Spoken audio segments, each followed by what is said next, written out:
and innovation achievements, let's provide a look into Meralco's future.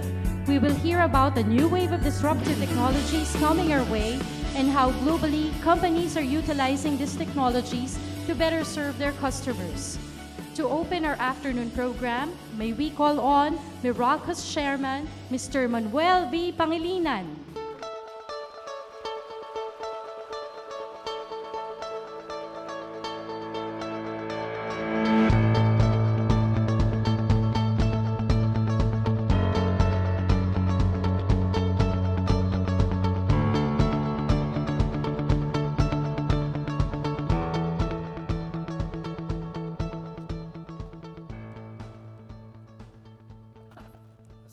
Thank you for that brief introduction.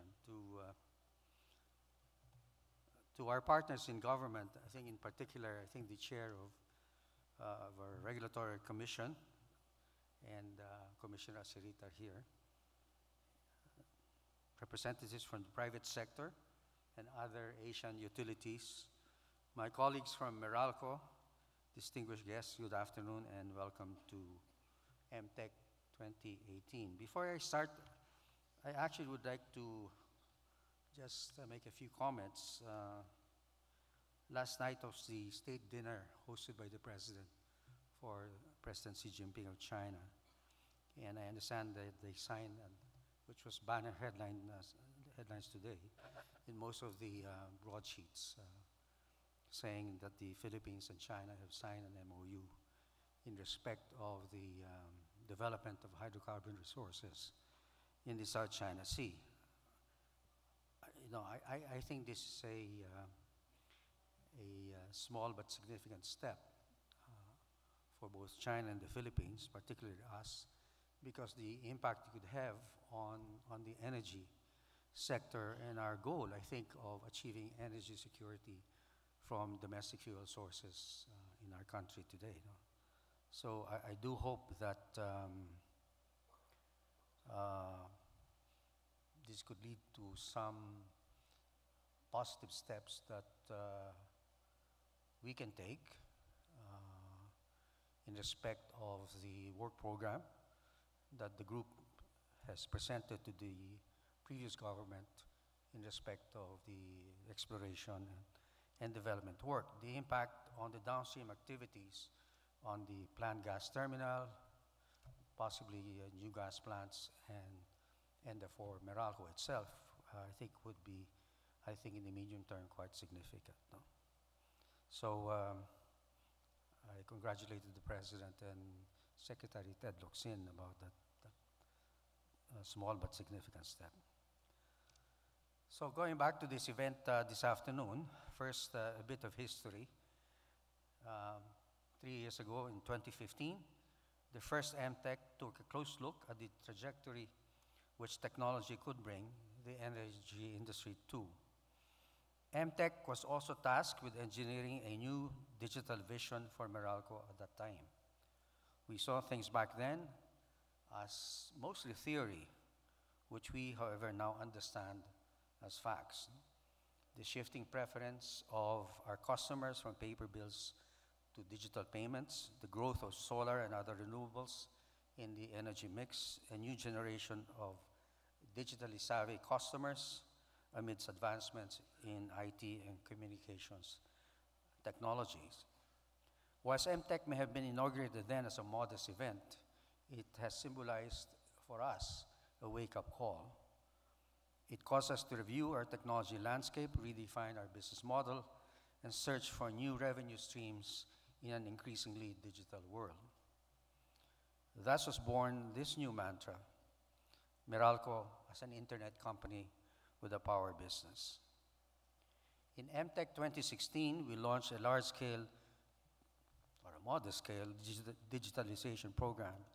This included the installation of smart prepaid meters on a prepaid basis, automating parts of our network, developing new digital channels for our customers, and refreshing our IT environment. In MTECH 2017, we presented a longer-term vision, how the Meralco of the day and the Meralco of tomorrow could look like. For this year, MTECH 2018, we take a closer look at a fresh wave of powerful technologies that once again could threaten to disrupt the current business model. So you might notice a pattern here. MTECH is the occasion where we purposely make ourselves uncomfortable by purposely going a little further into the future and asking questions a legacy utility would never dare ask. We must recall what Charles Darwin once said of evolution, that survival does not necessarily go to the swiftest or the brightest or the strongest, but belongs to those who can adapt to a changing environment. Now we have a second mantra: pivot digitally or you perish. In closing, let me just say how glad we are to see such a diverse representation of sectors here today. We have friends from our regulator and from national and local governments, as well as partners from the private sector. Our view of the future may always be changing, but the one thing that stays constant is the strength of collaboration, which is a prominent feature of the digital world, where the team of teams symbolize utmost cooperation amongst partners. If all stakeholders work closely together, we can certainly unlock this nation's vast potential in energy. Finally, I'd like to recall some salient points in my remarks I made recently to the Contact Center Association of the Philippines, which is the call center and BPO center industry, which is facing similar digital threats as ours. One prominent techno-person called it the Model T moment, referencing the automobiles which Henry Ford produced with the first linear assembly line, displacing the horse and carriage trade then. I told CCAP that artificial intelligence replacing us will now replace the low-hanging fruits, repetitive, manpower-intensive labor. And further, technology companies are enhancing artificial intelligence with IQ features and EQ features by introducing this emotional quotient element. That to remain relevant, they have to level up with the digitalization of their own customers. New and sophisticated digital developments in finance, health, education, cybersecurity will require higher forms of knowledge and skill of their manpower base in response. That's true for the call center industry in this country, as it is true for the energy industry. Finally, you must empower your customers. Online payments, online but real-time knowledge of consumption and billing charges, real-time, quick, and intelligent answers to customers' questions represent some of the means of empowerment. Last night, as I was finishing up the draft of this speech, I happened to come across an article from the Financial Times. This was it was an article that covered a new book that has just been released. The title is Bad Blood. It's investigative journalism, and it tells the story of really how the blessings of technology are not always stainless. The example given, it's the story of a startup company in Silicon Valley. In fact, someone who failed to graduate from Stanford University, a lady called Elizabeth Holmes, who claims to have produced new technology, a device called Theranos, and it's supposed to be a machine that is able to produce similar diagnosis with a single drop of blood and without having to draw from your veins several vials of blood, which is the traditional form of diagnosis.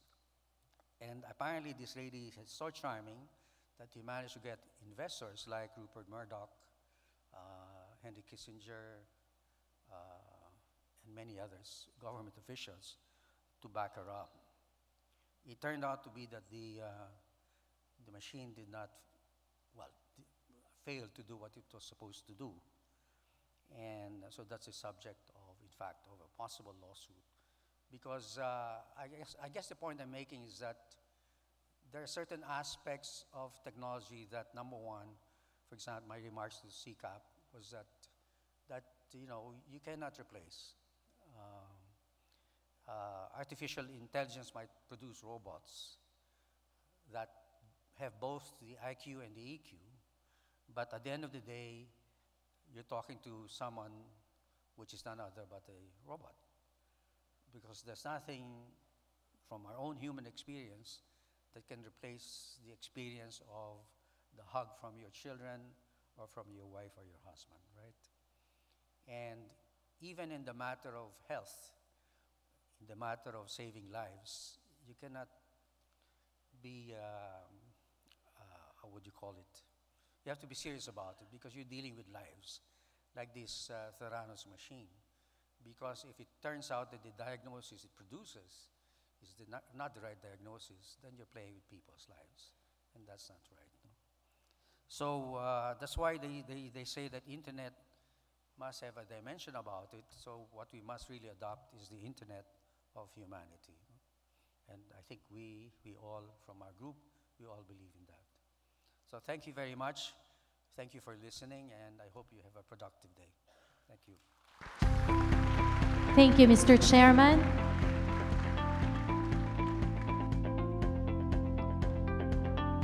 Now let's hear from the company's President and Chief Executive Officer, Mr. Oscar S. Reyes.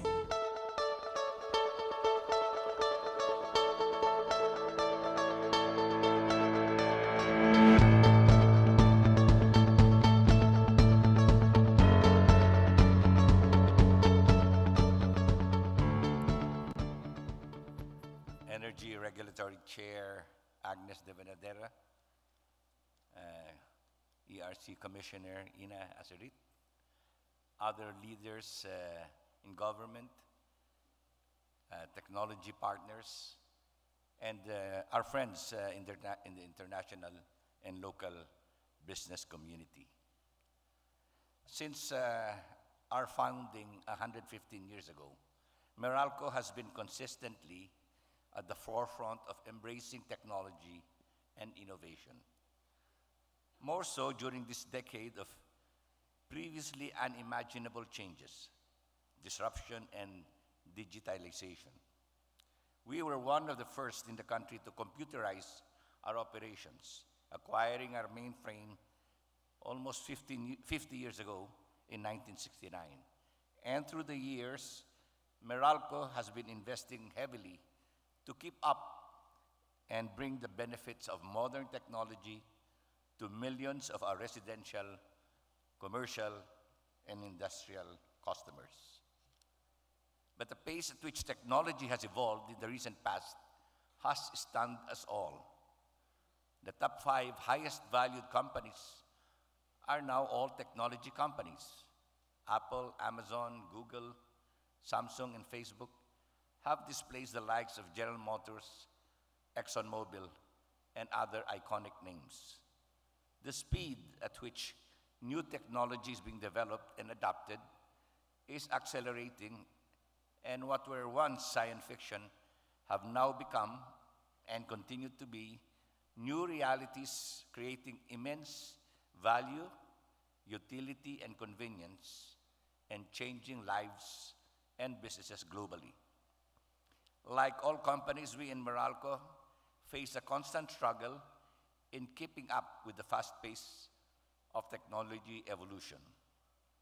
In the preceding 2 days and today, you will have seen how we plan to revolutionize the customer experience through such things as Meralco Online and our new customer-facing solutions.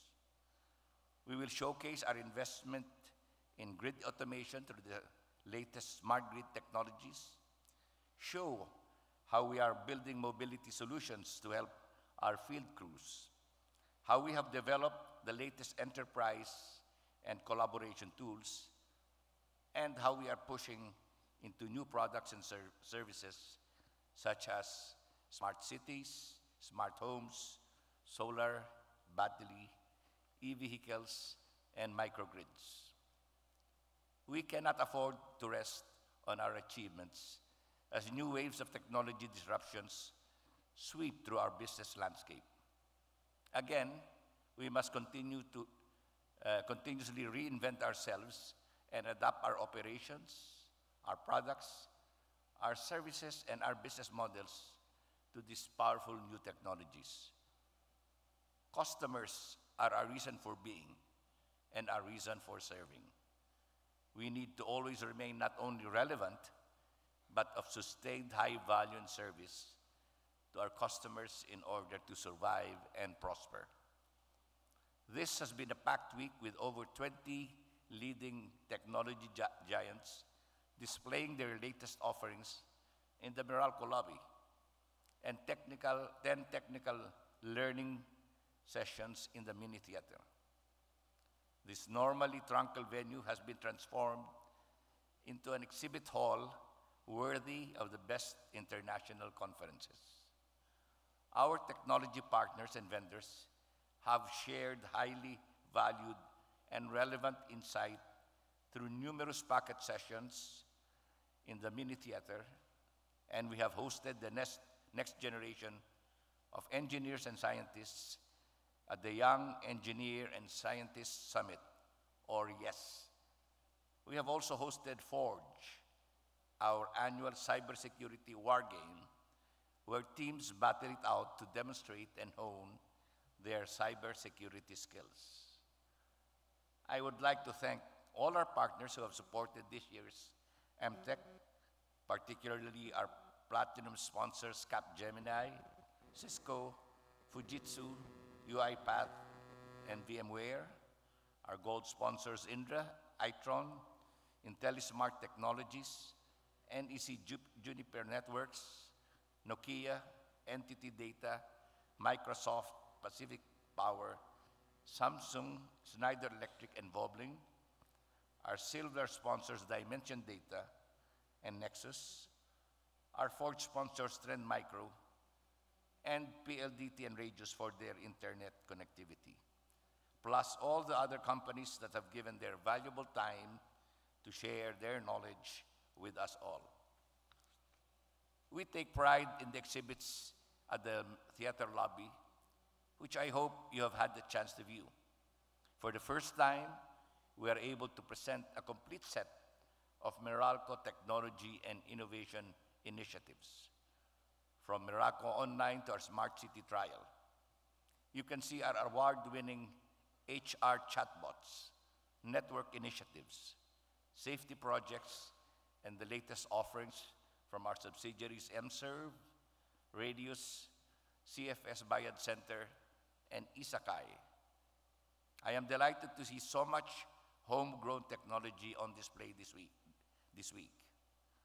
It goes to show that technology, innovation, and creativity are alive and well here, not only in our company, but in our country.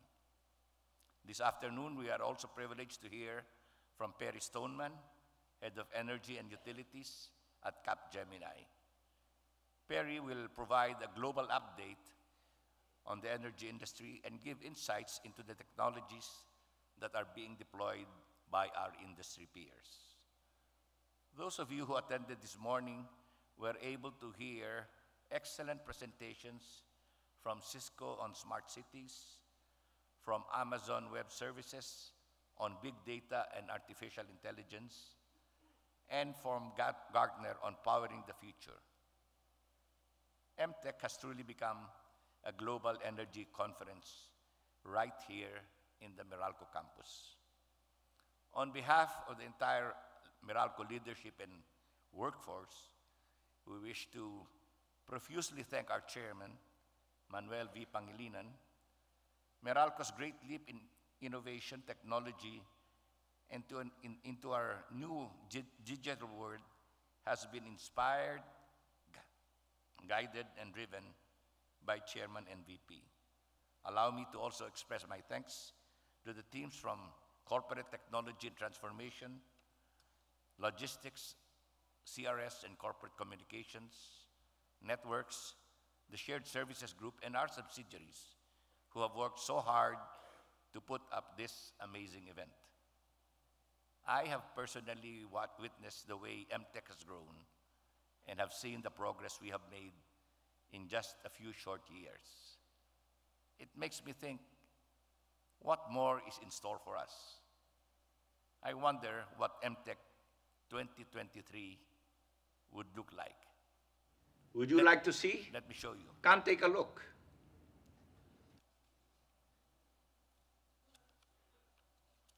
Well, why not? Let us take a peek into the future. Maraming salamat po sa inyong lahat.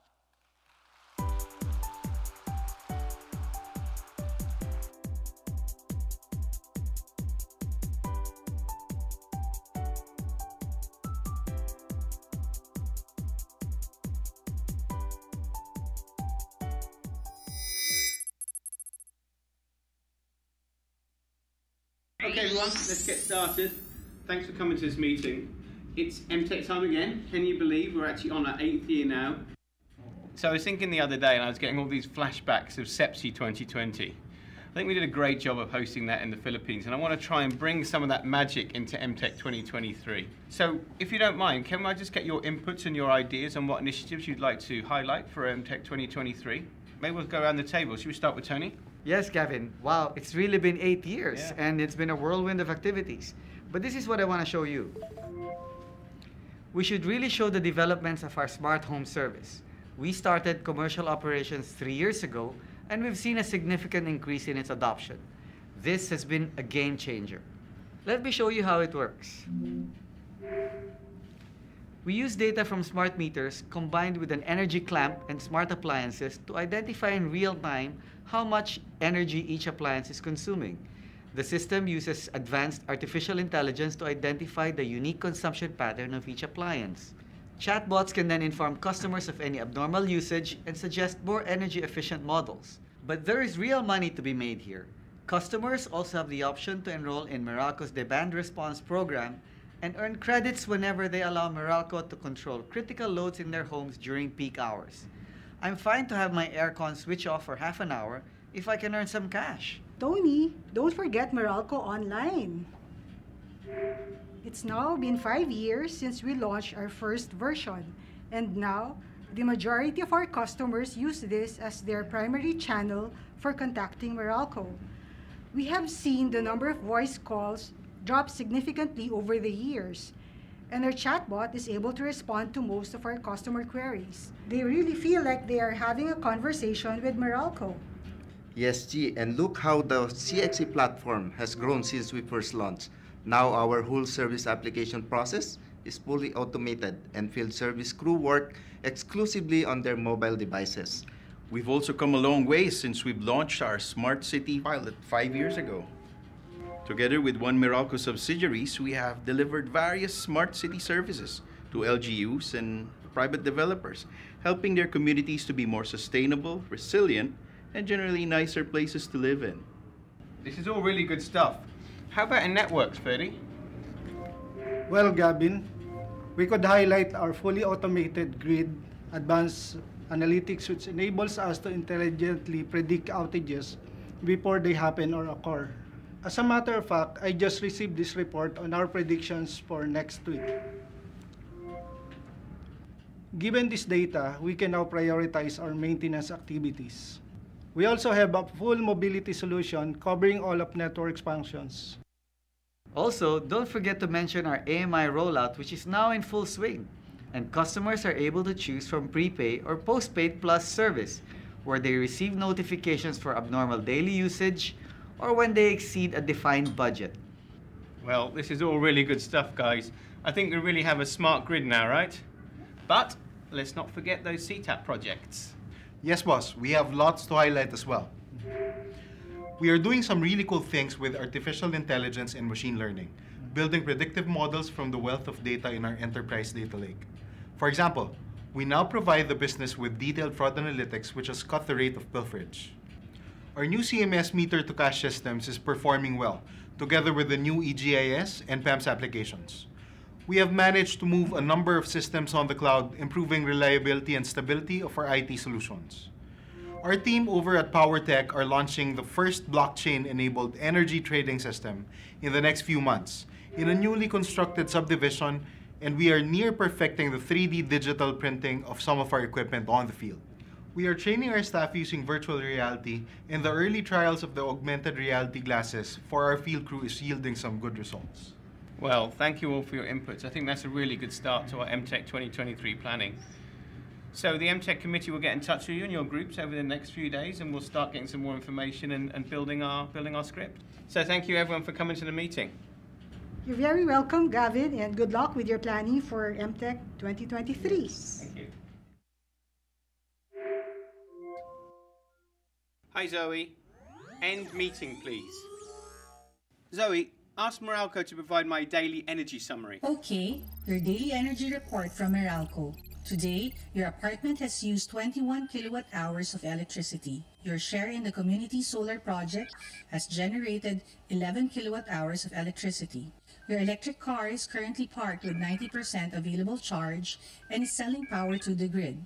Your current Meralco bill for the month is 2,046 pesos, with 12 days remaining in this billing period. Great, that seems to be working well. I think we got quite a little bit of material for the next MTECH keynote from the last meeting. Don't you think, Zoe? You don't seem convinced. I can sense by the tone of your voice and a scan of your facial patterns that something is still bothering you. Would you like me to show you some MTECH photos and videos from the past for inspiration? Okay, Zoe, that's a good idea. Let's take a look at the early years of MTECH. I want to try and get some additional ideas. Can you show me a summary of the first one, please? Showing MTECH 2015, Visioneering.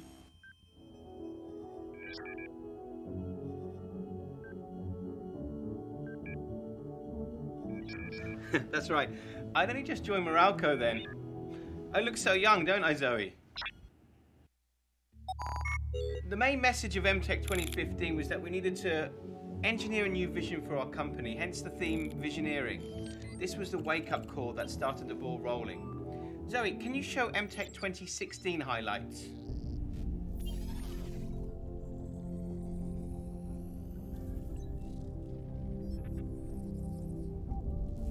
Yep. In 2016, we introduced our 6 Ds of digital, and we set out the digital transformation of our company.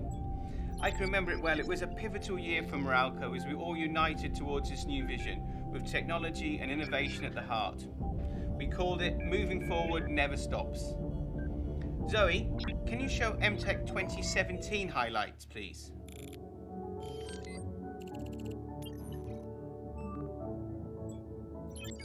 Oh yeah, I remember. We used that fancy HoloNet for a 3D effect and my bad acting to show Meralco's past, present and future. Watching it now, it looks so old hat.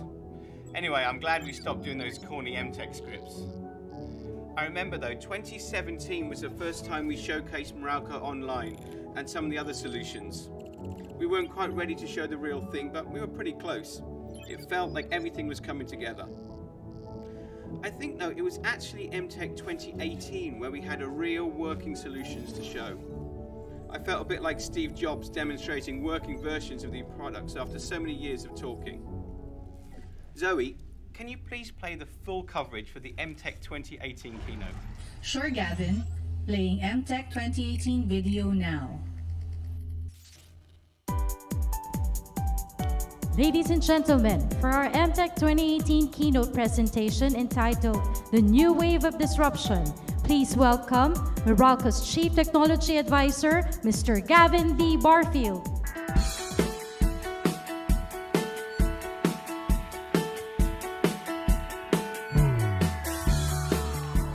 Good afternoon, everybody, and welcome to MTECH 2018. There is no doubt that technology is playing an increasingly important part of our lives. The way we live our lives today is almost unrecognizable compared to 20 years ago. The pace at which technology is evolving continues to increase, fueled by globalization and advancements in communications. Adopting fast to new technologies is no longer optional for businesses, it's necessary for their continued survival. We are committed to implement the latest technologies to strengthen our electricity grid and improve reliability, to give customers more transparency, more data, and more choice on how they generate and buy power, and expand into new products and services. to bring technologies such as solar, battery, smart home, smart cities, EVs, and microgrids in a way that will benefit our customers and will drive progress in our country. Let me walk you through our organization, highlighting what's already been achieved and our plans for further building our digital future. Last year at MTECH, we gave you a preview of Meralco Online. This September, we finally launched our new online services to our customers. To explain more, please welcome the Head of Customer Retail Services and Corporate Communications, Mr. Al Palnino.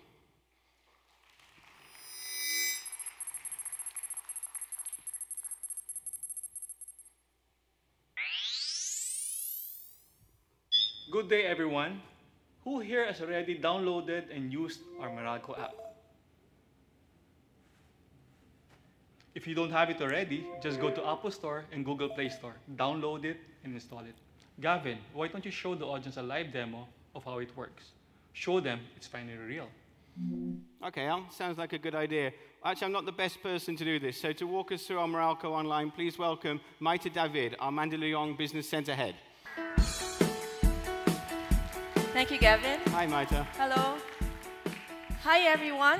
I'm Maita David, and every month I provide you with useful tips via the Meralco Advisory. And today is no different. Aside from my role here in Meralco, I am a working mom of 3. With so much things to do both at work and at home, I only have the weekends to look at my bills. To save on time, I'd like to pay my bills online. Thank goodness I can now pay my electricity bill anytime and anywhere with Meralco Online. I can use it with using any device. Let me show you how it works. I actually have the Meralco mobile app on my phone right now.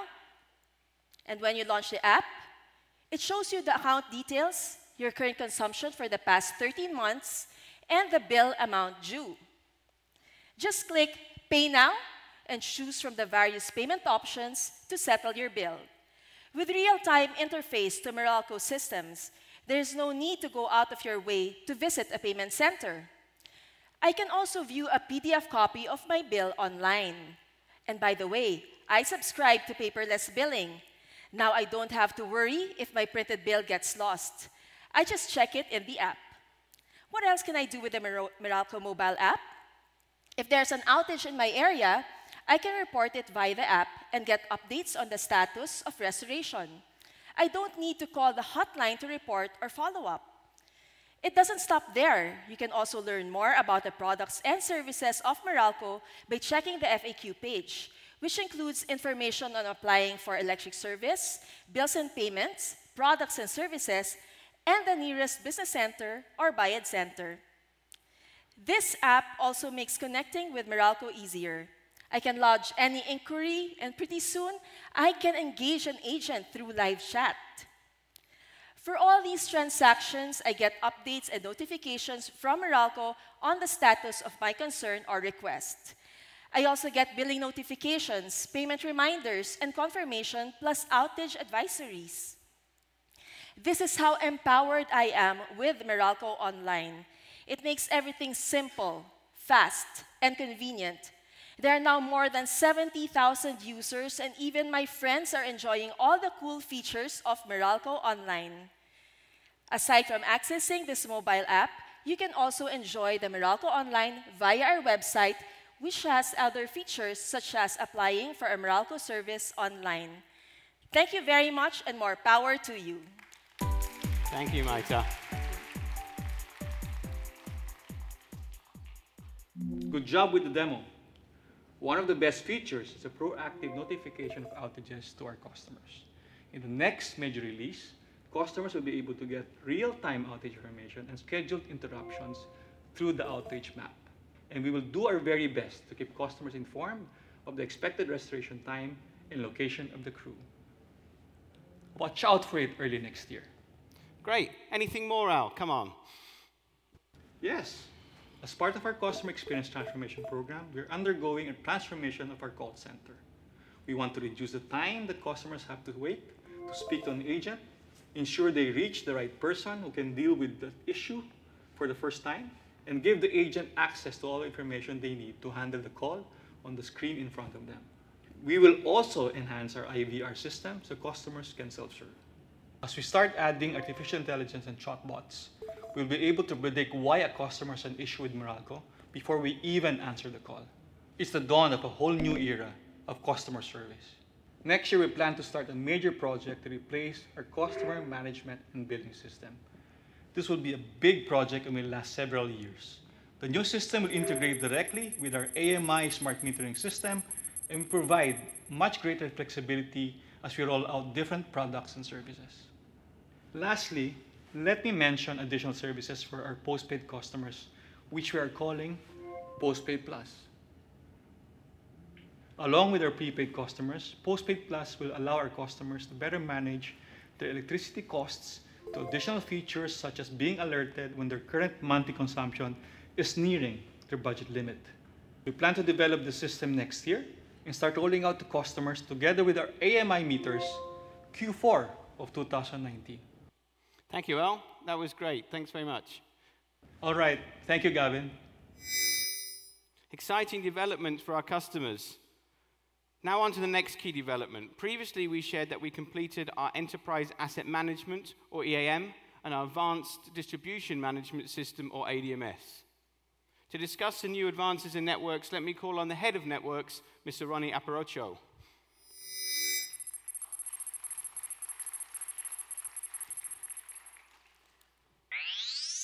Hi, Gavin. This year, we have pushed forward with our mobility solutions. Using a Google-based platform, we now have mobility solutions for outage management, ordinary service application, work order management, and facilities inspections. Let's see how this works in real life. I checked out how Fieldman has been received by our OSA crews, and most importantly, by our customers.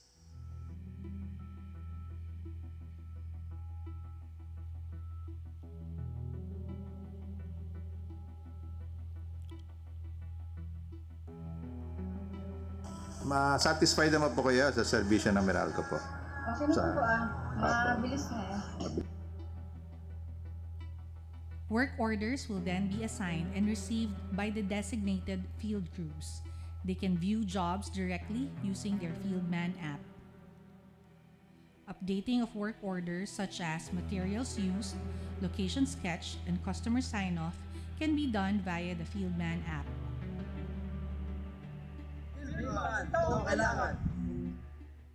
Great, I'm glad to see these mobility solutions are working. Anything else to share, Ronnie? Well, we're working on enhancing our Enterprise Geographic Information System and plan to implement our new EGIS next year. This will include support for 3D design, plus more mobility solutions, allowing field workers to directly input data from the field, including drawings. At present, this can take several months to encode paper sketches and field reports. We expect this system will dramatically improve the accuracy of our network and asset data. We're also continuing with the expansion and improvement of our advanced metering infrastructure. We're looking at new cabinet meters that will be easier to install and more pleasing to the eye than our existing elevated metering centers, and we will connect over 700 remote line reclosers. Great, but don't hold back, Ronnie. I know you've got more to give. Come on. Yes, specifically sensor technology. This basically combines sensing technology with advanced communications to provide a real-time view of the distribution grid. Our distribution circuits, which span more than 18,000 kilometers in length, composes of more than 180,000 distribution transformers. This contributes to 94% of our faults. We have started with the installation of distribution transformer monitoring equipment. This is like a smart meter, but with added features and capabilities that will allow us to remotely monitor the status and health of our distribution transformers. This will aid us in managing the loading of our transformers to optimize utilization and prevent failures. Data will be a big driver for us next year. We plan to implement our data historian as well as a networks data hub. In addition, we're implementing system enhancements and process changes to improve and maintain the quality of our data. Great. Thank you very much, Ronnie. You're welcome. So this next demo is something we are still working on, but we're very excited to show you. As a utility, we believe we have an important role in smart cities, and we are in a good position to take the lead in bringing smart city services to the Philippines. To talk more about this new initiative, let's welcome the project sponsor of our Smart Grid pilot, the head of CBG, my good friend V-Boy.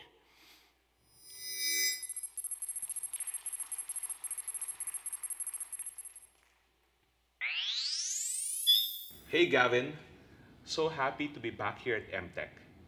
Last year, I talked about CXE. This year, I will show you guys our smart city trial, which covers smart streetlights, smart parking, environment monitoring, safety and security, smart building management, solar and battery integration, traffic analysis, and electric vehicle charging, all managed through a smart city operations dashboard. According to the UN, by 2050, almost 70% of the world's population will be urban, and many cities will have over 10 million inhabitants. In fact, Manila today already has a population of over 13 million. We in Meralco are determined to provide solutions to address these challenges. Together with our subsidiary Radius and technology partners Cisco and Fujitsu, plus numerous equipment and communication providers, we have jointly embarked on a smart city pilot here on campus. Take it away, Gavin. Thanks, V-Boy. Okay, so I have Perry here to walk us through what's actually been installed here on campus.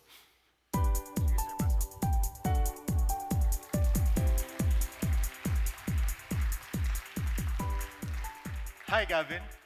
It feels good to be part of MTECH Forum. Well, welcome, Perry. Why don't you show everybody the real live stuff that we've implemented here on the Meralco campus, all ready for MTECH 2018. Let me show you a live version of the Smart City Dashboard that we have implemented right here at the Meralco compound.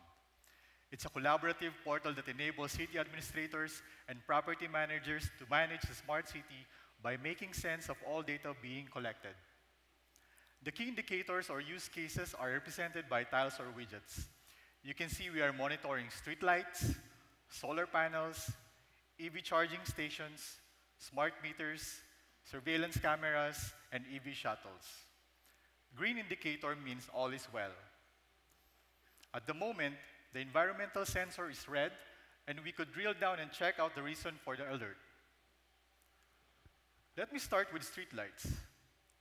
We've made them smarter, and we'll show you how. We can see how many are deployed and their individual status. I can even control them remotely and apply dimming based on my preferred schedule. We are also monitoring renewable sources like solar. We can identify the location of the solar panels, their installed capacity, and energy being produced. For electric vehicles, drivers can locate where these chargers are installed, whether they are used or not. As a distribution utility, it's critical that we know where these charging stations are, which ones are busy, and how much electricity are being consumed so we can ensure adequate energy supply to these locations. Next is smart meters. We read conventional meters manually and once a month. Smart meters can report metering data every 15 minutes. Through the dashboard, administrator can see near real-time energy consumption and be alerted of any irregularities. That's great, Perry. So what else do you have? We are also trialing smart parking, so we can tell how many parking spaces are available. This is showing the live status of 5 slots over our TSB building using CCTV cameras and image recognition. We can also identify who is occupying it using license plate recognition. We have these installed cameras on one of our front access gates and can monitor who comes in or out. Last is EV shuttle monitoring. Not only will it show you where the EV shuttles are, but it's also smart enough to estimate the time of arrival. We have installed this on the EV shuttles that takes employees around our campus and are working with Isakay to enable their new fleet of public vehicles. This is not a mock-up. What I've just shown is an example of real smart city technologies deployed here at Meralco. We now wish to explore with LGUs and developers how this technology could be deployed to create the cities of the future. Thanks, Perry. Thank you very much for that. Very exciting stuff, huh? Thank you. Thanks, Gavin.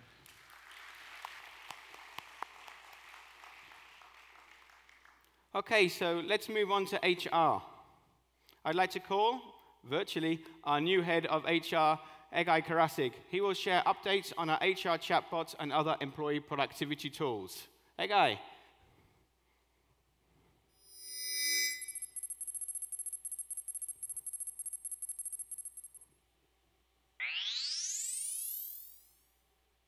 Hi, Gavin. It's my first time here in MTECH, and it's quite unnerving. You'll be fine, Egay. Don't worry about it. Why don't you tell us what HR's been up to? Sure, Gavin. Early this year, we launched 2 HR chatbots, which we call Tracy and Hero.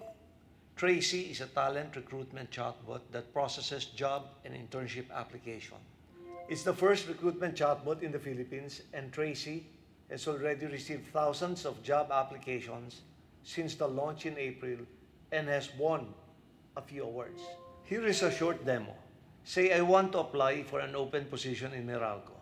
I just need to chat with Tracy, and she will show me the current job vacancies and let me submit an application via Facebook Messenger.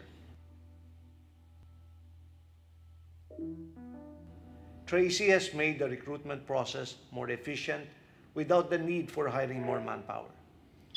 Tracy's really helped, and you've embraced the digital culture. Yes, we are working with CTAT on an improved Me on the Go. And if applicable, we are also piloting work at home and flexible working hours. Just to share a quick update on PowerTech, we have actually finished the construction of the building, and here it is. As you can see, it's a little empty at the moment, but over the next year, we hope to fill the labs with the most modern equipment and develop a truly first-class innovation and training center for smart grid technologies in the Philippines. Thanks, Egay. Thank you. Well, if you recall, the 6th D of our digital transformation was new products and services. This year, we have continued to expand our solar business spectrum, plus launch new businesses around electric vehicles and microgrids. To share, let me welcome the Head of Strategy and Business Development, Raymond Ravello.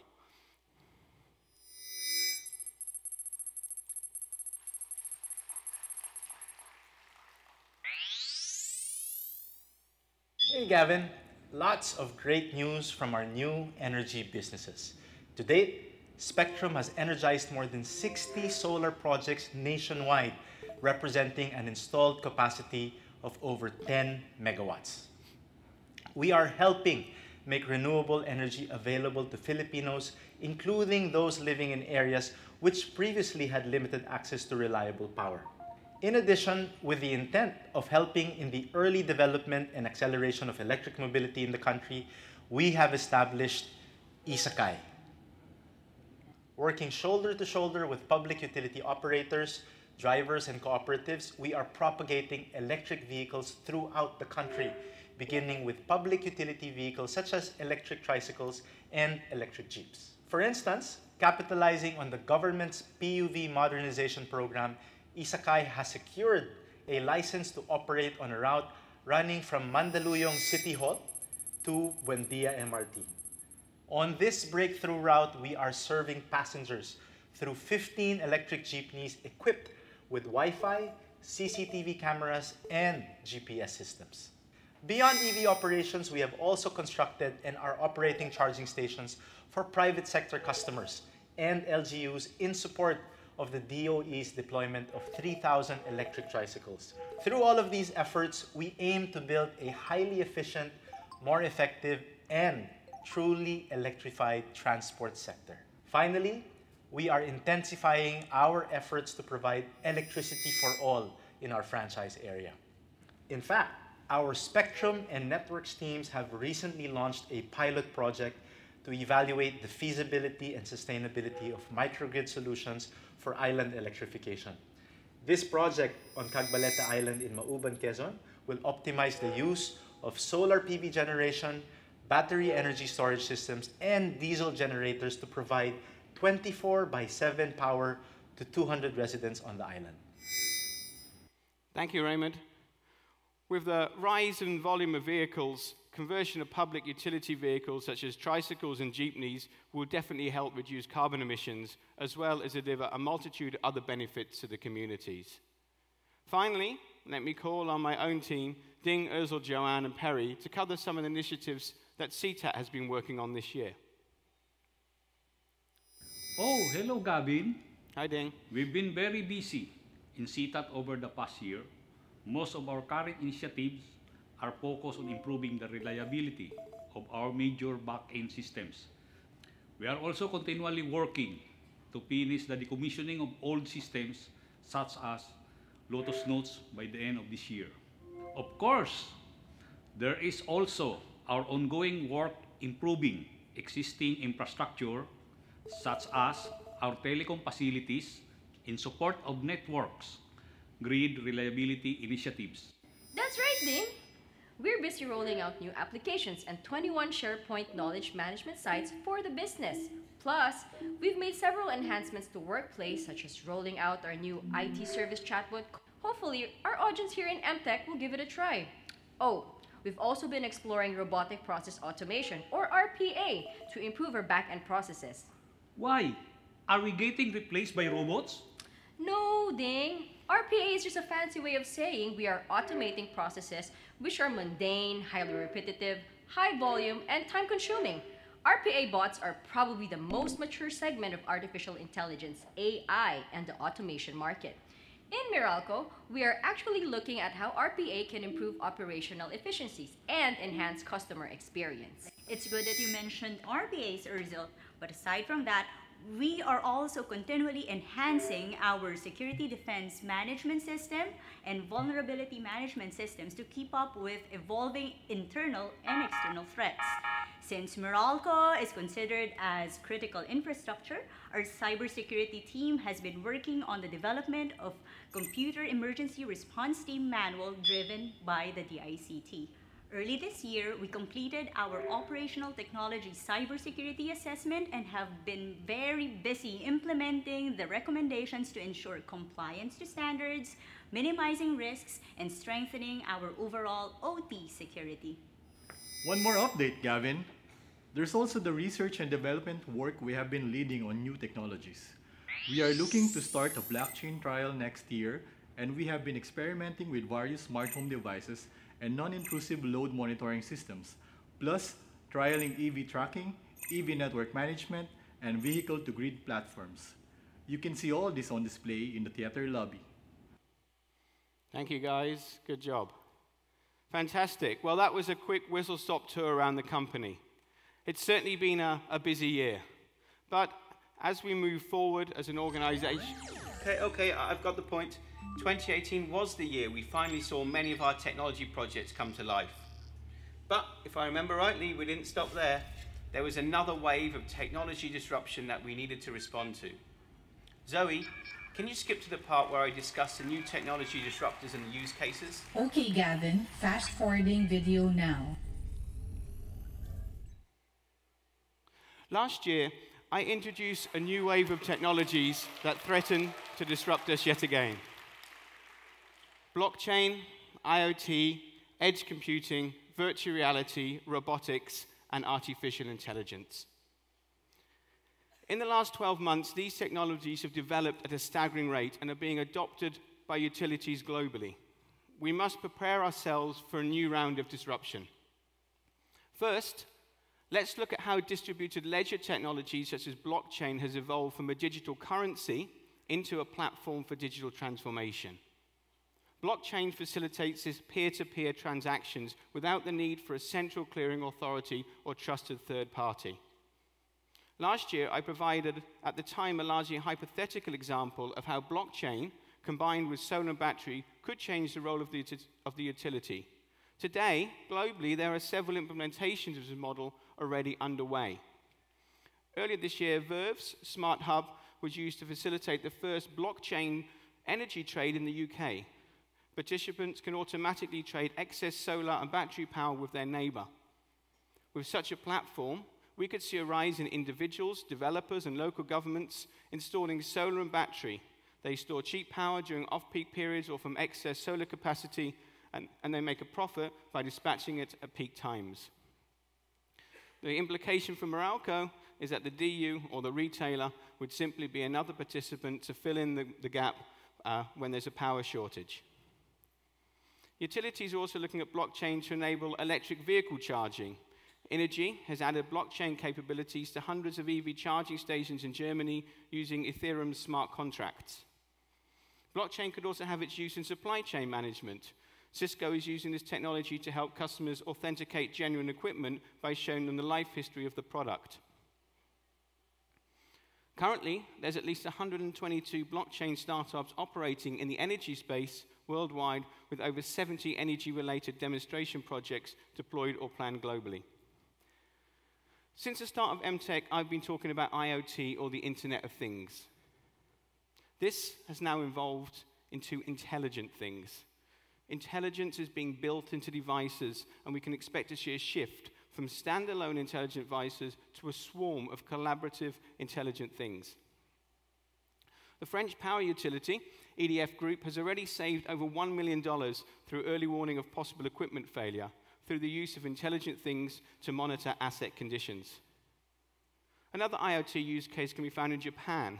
Enabrain has leveraged IoT to control, manage, and make buildings efficient. The company's developed environmental sensors that are able to monitor and control CO2 levels, temperature, and air quality. Over time, this building is going to learn how to save energy and improve comfort.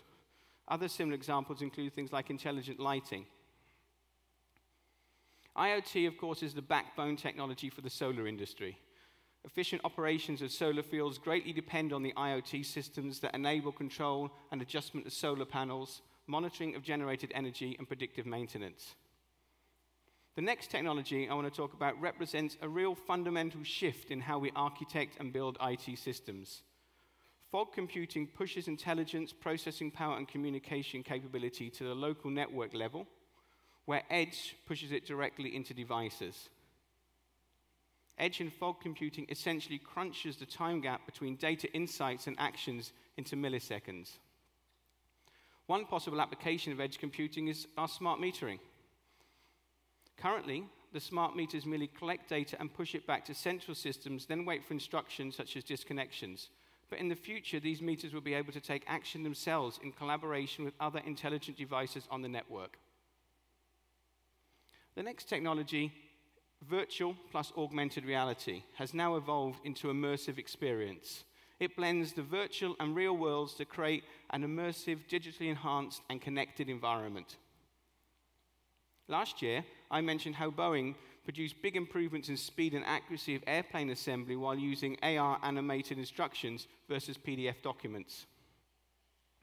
In Germany, a research organization is exploring the use of AR tools in planning for energy-efficient cities through computer-generated 3D environments. Planners can start simulating the addition of new infrastructure and the effect on the overall energy consumption and efficiency of the area. Another use case is outage response, as EPRI, Duke Energy, and others have been exploring. Imagine a lineman with a mobile tablet using the camera to capture images of damaged equipment. They can then overlay that, showing the asset type, its product number, and maintenance history to streamline the ordering of replacements.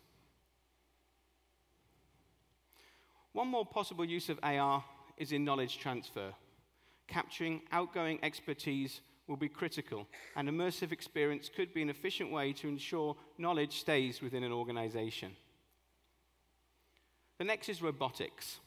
Robotic process automation, or RPA bots, are programs that can execute high volumes of standardized, rule-based, administratively heavy, and repetitive back-office processes. To illustrate, a water utility in the US implemented a workflow automation system that resulted in an increase in orders processed from 5% to 50%. This is the equivalent to the output of 5 full-time employees.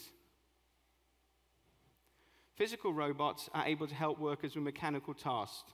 Collaborative robots or cobots can even function safely around humans and are easily taught a task. Advanced robotic inspection tools are already being used to inspect gas-fired power plants in Australia and New Zealand. And the thing is, with these robotic systems, they can enable faster inspections because of the ability to perform the inspections without removing the rotor blades from the turbines. The last technology I discussed in MTECH 2017 is still the most impactful and threatens to disrupt us the most: artificial intelligence. In the coming years, all software applications could feature embedded artificial intelligence. Transportation and utilities are expected to be among the fastest growing industries for all AI products, expanding by around 60% compounded annually through 2020. And there's already numerous use cases for AI in the energy sector. One example in Germany is in the area of renewable management, specifically forecasting. System operators can be much more accepting of renewables if they can accurately predict intermittency issues. AI is also being used for energy trading and risk management. The Old Dominion Electricity Cooperative in the US attributes 4 rate decreases a year to the capabilities of advanced forecasting, translating into millions of dollars of savings for their customers. AI is also finding a role in equipment operation and maintenance. For example, after AI took over control of a Siemens gas turbine combustion unit, nitrogen oxide levels dropped by 20%. The AI is learning how to continuously adjust the fuel valves, resulting in optimized combustion and reduced emissions and wear. Aside from these 6, let me very briefly introduce 3 new emerging technologies. The first new emerging technology disruptor is conversational platforms, such as Alexa, Apple Siri, and Google Assistant. Many smart home manufacturers are already beginning to incorporate these into their products. Ecobee in Canada introduced a smart thermostat, which features Amazon's Alexa. And in the US, Exelon has built a prototype of a chatbot which relies on natural language processing and artificial intelligence to understand conversations and provide questions to answers such as, when is my bill due, or when will my power be restored? We will be implementing something similar in Meralco next year. The next is digital fabrication such as 3D printing. Early last year, Siemens was able to produce gas turbine blades using digital fabrication with a substantially reduced lead time of 75%. Digital fabrication is also more sustainable by consuming up to 65% less resources, by reducing gas emissions by up to 30%, and by creating components that have longer lifespans. We could see a world one day where our field crew doesn't carry large inventories of stock and can simply 3D print all the components on site when they're needed. One very interesting one is in the solar industry. This new printing medium could be a game changer. 3D printed solar panels could be 20% more efficient and 50% more cheaper to produce. Australians are already experimenting with an entire solar field made up using 3D printed panels. As this technology becomes affordable, it could be a good solution to make renewable energy accessible for everyone and transportable anywhere, including remote areas that don't have easy access to electricity and where the transportation of large pieces of equipment is a challenge.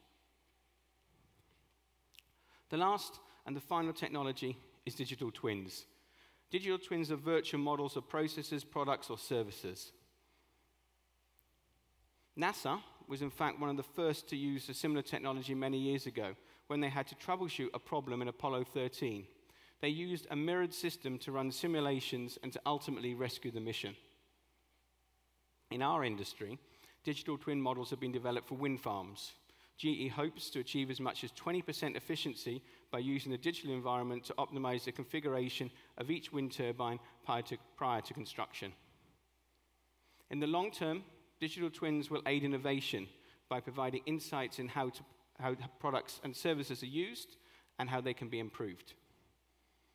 Imagine if future digital twins of humans could offer biometric and medical data, and models for entire cities will allow for advanced simulations as part of the process of designing, operating, and maintaining the smart cities of the future.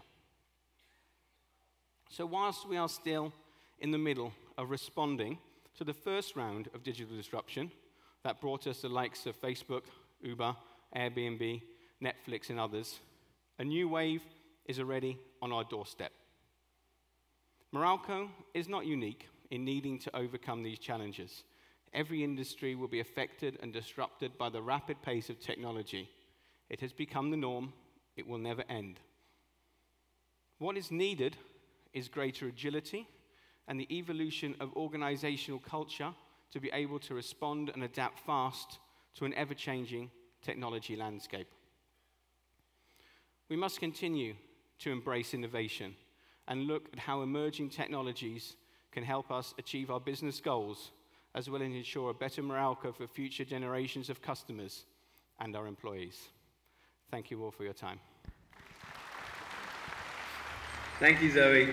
Imagine, that was only 5 years ago, hearing about these new technologies that are so familiar to us now. You're welcome. Your children will arrive from play school in 4 minutes' time. Setting bedroom temperature to 22 degrees. Switching on water heater. Thanks, Zoe. It was so good to reminisce. You can close the MTECH folder now.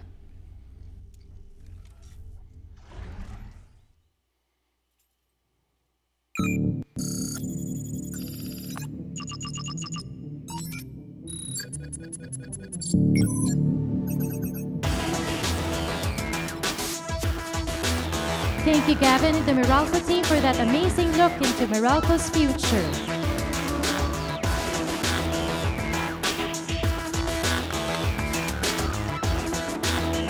Now, to put this into a global perspective and discuss the technology directions of the energy industry, let us give a warm round of applause for Capgemini's Head of Energy and Utilities, Mr. Barry Stoneman.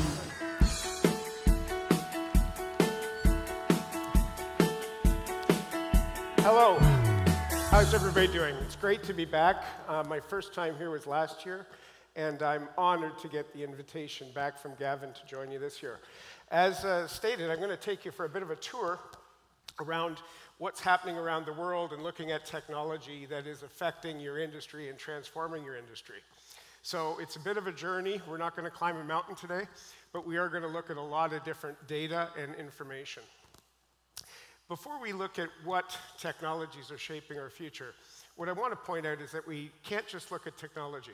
We also have to look at demand and consumption, the economic cost of technology, and the adoption. And that's probably the most important thing. Is the adoption linear, or is the adoption exponential? So we're going to start with technology first. You'll all know this. Solar is becoming very affordable. If you talk to a room full of people like this about 10 years ago, there would be a huge question mark over solar. There is no question mark anymore. Solar is going to be a major form of energy on this planet. The second is wind. Again, 10 years ago, maybe some question marks about how useful wind can be, but there are no question marks anymore. In fact, the cheapest form of electricity on the planet, other than capturing hydroelectric, is now onshore wind in the United States of America. And the last, battery technologies. And this one may still have a question mark over it, depending on who you are or where you live. But I'm confident that battery technology and other related storage technologies are going to be a major disruption in this marketplace.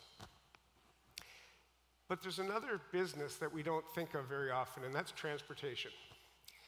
And we are going to see the electrification of transportation happen in our lifetime. What we're also going to see is the automotive companies are not as interested in EV as they are winning the battle for autonomous vehicles. So who believes autonomous vehicles are going to be here within the next decade? Show of hands. What about the next 4 years? Right now, the prediction is autonomous level 4 vehicles will be here and be a reality in 4 years. That doesn't mean adoption is there. That means the technology is there. And finally, ride sharing or shared mobility. And we're going to look at how these come into play and how it's going to affect your industry and the utility industry as large. So let's take a peek at demand consumption for a moment. I love this quote: "The Stone Age didn't end for lack of stone, and the oil age will end long before the world runs out of oil." And what we're going to see is that that tends to be true. But let's look at electricity first, the product that you deliver. Worldwide, electricity demand is still growing. So we are seeing that it's primarily fueled by Asia Pac, that tan color line in the section in the center. What we're seeing is in North America, because of energy efficiency programs, demand is relatively flat. But in Asia Pac, with the growing wealth, you're starting to see a lot more people with appliances, et cetera, and in fact, that's what's happening here in the Philippines. Coal. I know coal is an important fuel, as well as oil is for you here in the Philippines, but worldwide, coal hit peak in 2013. What's probably more interesting is about the future of coal. Some believe it will be here to stay for a long time. It will be a form of fuel. But when you look at production and consumption, China stands out, all right? It's no surprise that China uses a lot of coal. That's well known in the world. But what is surprising is they actually mine most of the coal that they consume. They don't import it. They only import 253 million tons of coal a year. So that's fine, but China's running out of coal. With their known reserves, they only have 27 years left. So the prediction is China will have to wean itself off of coal and turn to other forms of fuel. When that happens, that means the consumption of coal worldwide is also going to decline, because China and Asia Pac are the two regions that still use more coal than other places. Oil, it's still increasing, but experts do believe that we'll see the peak of oil somewhere around 2030. And if you are an oil company or oil giant, like Statoil, now renamed Equinor, you are looking for ways to diversify your portfolio and get less dependent on it. So what are those forms of diversification? One of them is to get into the renewable energy business.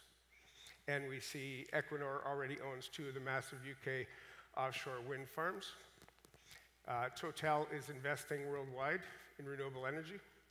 And you have British Petroleum, who recently acquired the largest EV charging infrastructure in the UK. So if oil is going to decline, these companies are going to make sure their shareholders are protected and that there's reasonable revenue growth by moving to where the new economies are and where it's exciting to play.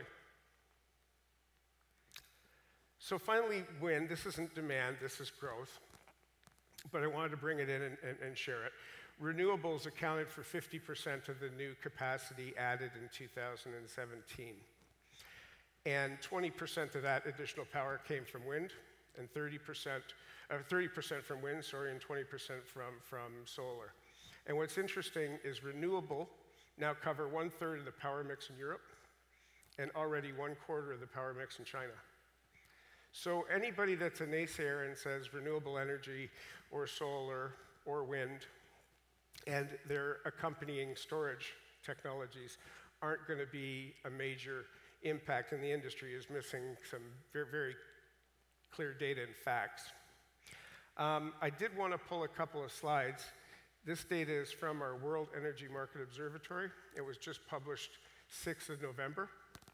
And in it, there's a section on Southeast Asia that covers the countries Hong Kong, Singapore, Malaysia, Philippines, Vietnam, and Taiwan. And what you can see is that we're seeing an increase in electric consumption here in the Philippines, 5.7%. You're second only to Vietnam based on the data. We're also predicting that energy consumption, or the energy consumed, 40% of that will go to AC, air conditioning, in the future by 2040. So we're seeing a major shift in how people are using energy, and in fact, you're seeing an increase in your demand here in the marketplace. Similarly, let's look at the solar implementations in Southeast Asia. You can see that other than Taiwan, Philippines are only second to Taiwan. So significant implementations of solar seem to be a steep increase 2015 to 16 and a bit of a leveling out 2016 to 17. But solar and these technologies are indeed being implemented here in the Philippines. What's interesting is wind. And a study shows that you're blessed with wind here in the Philippines, and you have potential. And I was told by a colleague over there that you actually have more than 70 gigawatts of potential for wind production. So a huge opportunity for the nation and for a shift in your energy usage and where you're producing to move from fossil-based fuels to renewable-based fuels. So, what are the costs of these things? The dotted line that cuts across the chart here is the cost of producing energy with coal. All right? So that is the price at $62 a megawatt hour. If you compare that with where solar has dropped over the years January 2010 to 2017, you can see now that in virtually every single geography, solar has dropped below the line of coal. So if you're going to extend the life of a plant, or if you're going to invest in new energy, would you invest in coal, or would you go after the solar or cheaper forms of electricity? And that's maybe not true of Germany, but Germany, as you can see, is approaching the price. And Germany is quite far north. It doesn't have that much sun. Actually, many parts of Canada, where I'm from, are south of Germany, more parallel with northern Italy. So solar price is becoming extremely competitive. It's slightly behind in the levelized cost of electricity of the onshore wind in the United States. And with the price declines that we think are coming, solar will pass onshore wind in the United States as the cheapest form of electricity on the planet about 2020. Wind. Same chart, same line for the coal generation. And we can see that the wind capacity in most parts of the world is cheaper to implement wind than it is to build a coal plant. So again, if you're going to make investments, you're probably not going to invest in coal plants. This is a little bit of a graph on where battery prices and specifically lithium ions going. I don't use forecasts and predictions very often because I don't find them to be holding true when technologies are new. But I do look at the past performance on a technology, and we can see that battery and lithium ions specifically have been declining by about 20+% every single year in pricing. And the magical number is to get battery prices to $100 US per kilowatt hour. That's, most experts believe that is at the price point where you'll start to see battery technology being put in many locations, residences, buildings, smart cities, and onto the network to help with balancing and managing the network. One more, back to the transportation theme. Look at the price of autonomous taxis, or the price point that they believe autonomous taxis are going to be at relative to a typical taxi.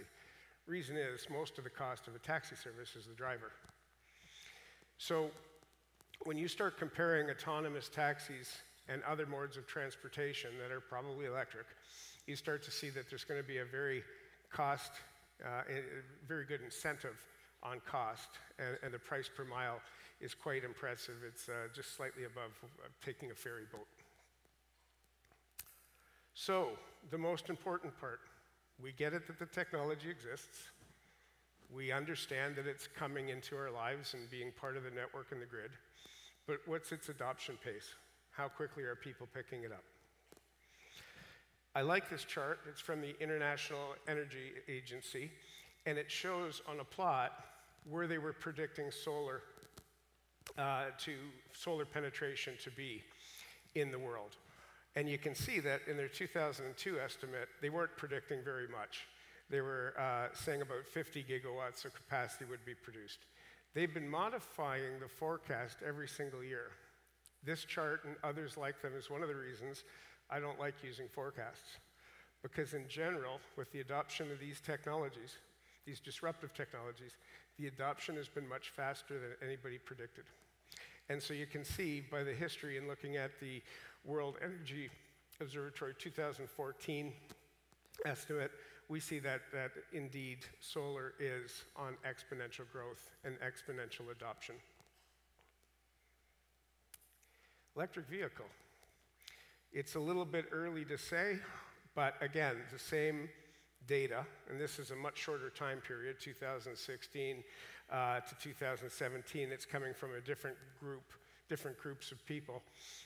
We can see that there's a wide range of assumptions around EV adoption. But if you really look at the experts, 40% of EVs sold in the world in 2016 were sold in China. This data does not include those. So if you start to include what's being consumed in China around electric vehicles and look at the rising forecasts in EV adoption, we think EV will reach a point, and I don't know when, but it will reach a point where it starts to approach exponential growth. You will switch from having a gasoline-powered engine car, and you will move to having an electric vehicle. And when that trend occurs, the industry will probably see a couple of years of EV growth and adoption. Shared mobility, linear or exponential. Now, Uber and Grab and the other Lyft and other transport network companies, they did not cannibalize or just attack the taxi industry. They did have an impact on it, of course, but they actually created a new marketplace because people picked up their phones, it was convenient, and they called for a car. And they used shared ride services much more often in place of public transportation, which isn't always as convenient. So this marketplace, is it exponential growth in the adoption of shared ride services? Probably not, but it's pretty high linear, as you can see. And we also have to be careful about the timelines.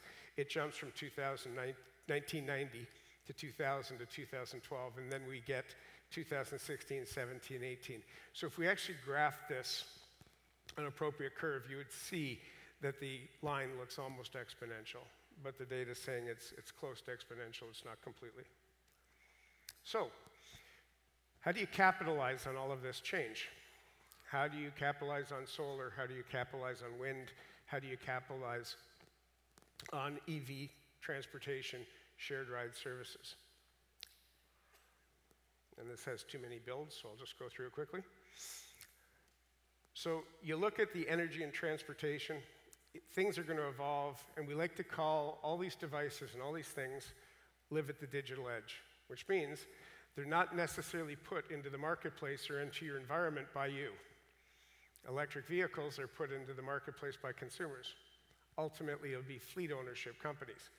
EV and some solar is put into the marketplace by consumers in many cases.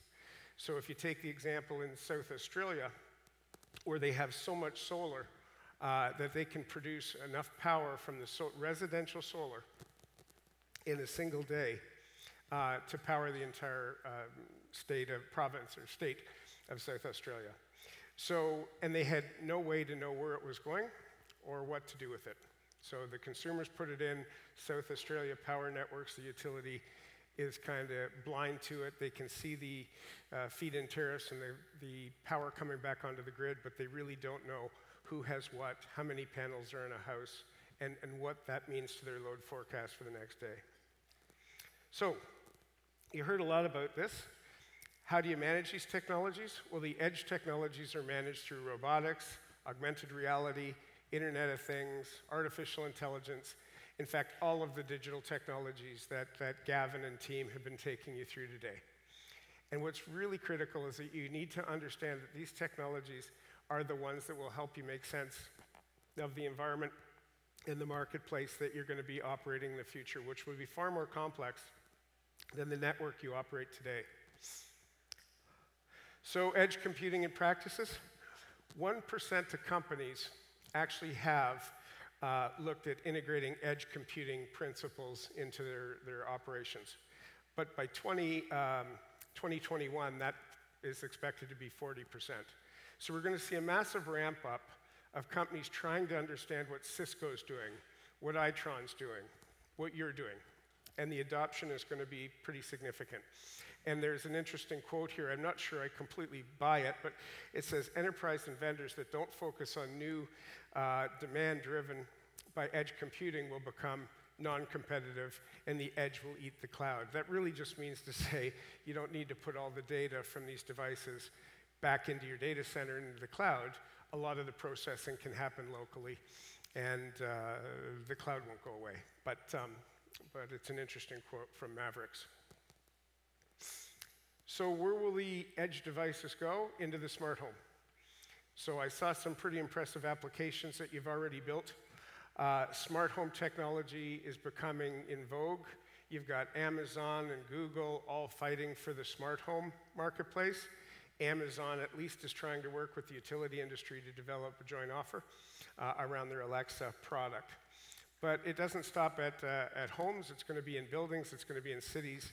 It's going to be in pretty much anywhere you have people that uses energy and needs comfort. The other edge computing will be around EV charging. Who's going to own the EV charging of the infrastructure of the future? That's kind of a big question mark for a lot of utilities that I talk to. I ask them, are you going to own the EV charging infrastructure?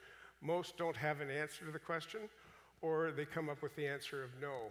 But if you talk to Pacific Gas and Electric in California, and they operate around the San Francisco Bay Area, they're in a race to compete with Tesla on putting more charging infrastructure in place because they believe that Tesla will just commoditize them if they own the charging infrastructure. So that charging infrastructure is a way to earn money, but it's also a form of data and analytics that you can tap into. And if you don't own some of it or you don't have a partnership around the EV charging, somebody's going to knock on your door and ask you for a lower price. So, edge dividing, it's going to change PV management. How do we manage solar? It's going to change peer-to-peer trading. It's going to have energy dashboards, which you've already built one. Payment settlement systems, self-consumption will all be part of the digital edge. So now I'm going to take you through a couple of examples of what's really happening in the world with utilities. The first one I alluded to, that's South Australia Power Networks. And in South Australia, they are developing an API, an IoT-based solution that they are going to force, or at least compel, those people that are prosumers with the residential solar on their house to put a sensor on that allows the utility to send an API-based instruction to those solar panels to tell them to stop sending electricity to the grid, or the opposite, ask them to. And that API interface will be used for anybody that wants to start putting assets onto the network or onto the grid, whether it's batteries, whether it's an EV, whether it's residential, or whether it's commercial.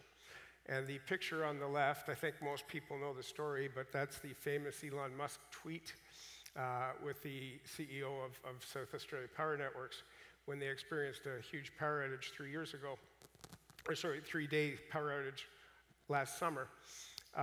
Musk tweeted that he can solve their problem by putting in a 100-megawatt battery, and he boasted that he can do it in 100 days or it would be free, and he did. What's probably most interesting is not that they got it in 100 days, but the ROI on that battery implementation is only 3 years. Nobody knew it could be that significant in ROI. Looking at another case study, this one's all the way from Norway. Most people wouldn't know this, but Norway has one of the highest percentage of electric vehicles in the country. Its adoption has been huge. In fact, its adoption's been so fast that they don't have the charging infrastructure needed to accommodate all these electric vehicles. So a company came along and worked with all the different utilities called Smartly, and they developed the app to tell drivers where there's a charging infrastructure that they can go to and where to plug that car in. And more importantly, it'll do the settlements as well. So you don't have to worry about going to charging infrastructure with a partner that you know. You can plug in anywhere, and the Smartly application will do your settlements, tell you where to charge, and it's providing a huge amount of information to the Smartly company because they know where EVs are going. They have ideas around the patterns of EV usage, etc. So they can probably start to monetize the data, not just the charging and the settlements. Another one, Eneco. Eneco's in Netherlands. They've gone and done quite a few things, a lot like Meralco and what you're looking at. They've done the smart home. They found that it's improved their net promoter score, so the customers that have smart homes are much happier. And they've reduced their churn by 60%. They have retail competition in Netherlands. But they've also got into the business of putting batteries in households. So they will come to you using their balance sheet and help invest in a battery that they will install in your house. And the hitch, or the trick to it, or the beauty of it, is that they will continue to own 20% of that battery's capacity. So in agreement for financing, they retain the right to draw upon 20% of those batteries, effectively helping them balance the network when need be. And then finally, EV charging. They didn't want EV charging to happen without having some say on when it would happen, because in some locations, the EV charging could drastically affect the network. So they created an application, an agreement with customers to do smart charging, and for that, they will pay you monthly. So they'll give you a rebate on your bill because you are giving them the right to determine when it charges or at what pace it charges. Now obviously, they can't turn off charging so often that your car doesn't have the electrical charge they want, so it's a balance between when and how many EVs they need, but they've built a demand response program around EV charging. I'm not going to talk about this one too much. I think it's a little too far away from your business, but we have implemented IoT in nuclear plants to track critical assets, and the improvement is quite astounding. This one here is around machine learning and insights, and the graphic isn't that telling, but I'll tell you the story of what it's really trying to say. A water utility in the UK had about 25% of the water they purified and pumped was lost to leaks. The government and the regulators said that's not a best practice, you need to fix that, and it's very wasteful. So they came to us and they said, hey, how do we solve this? And we said smart meters. And they said, we don't have the time or the budget to implement smart meters in all the households that we serve with water. You need a better answer. So our data scientists asked them for their SCADA data. And the SCADA data basically is pressure and flow.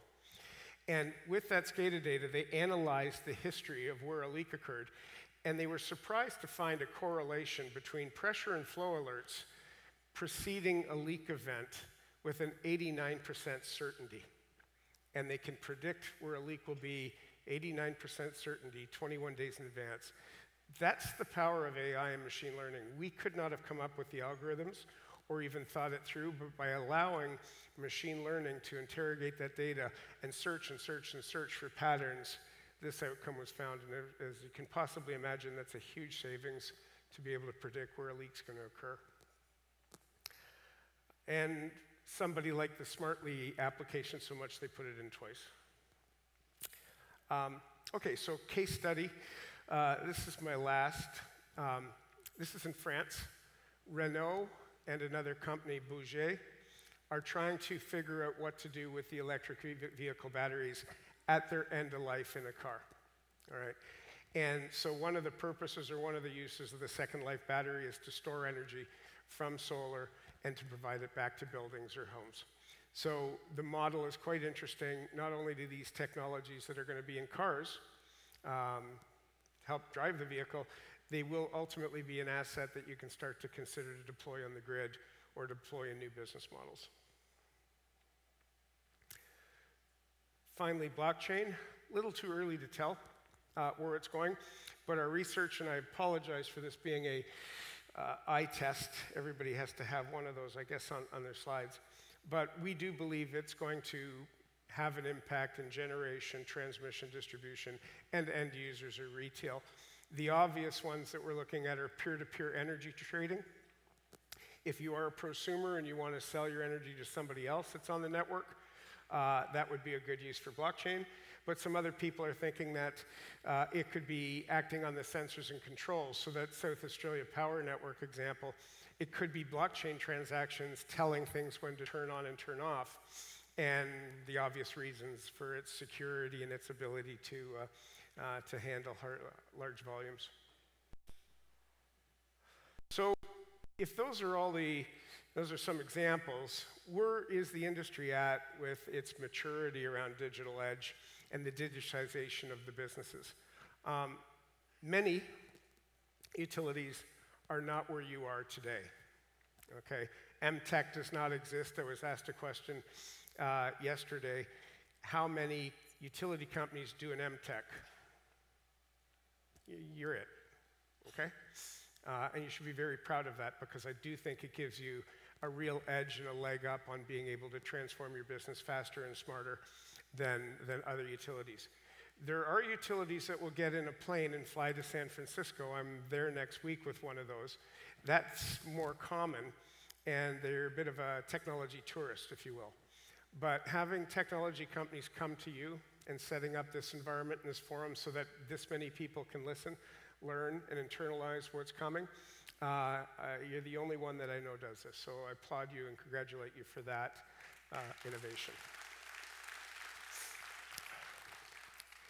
So since most don't do that, it's pretty easy to say that the digitization of utilities is really at the early stages when we look at generation.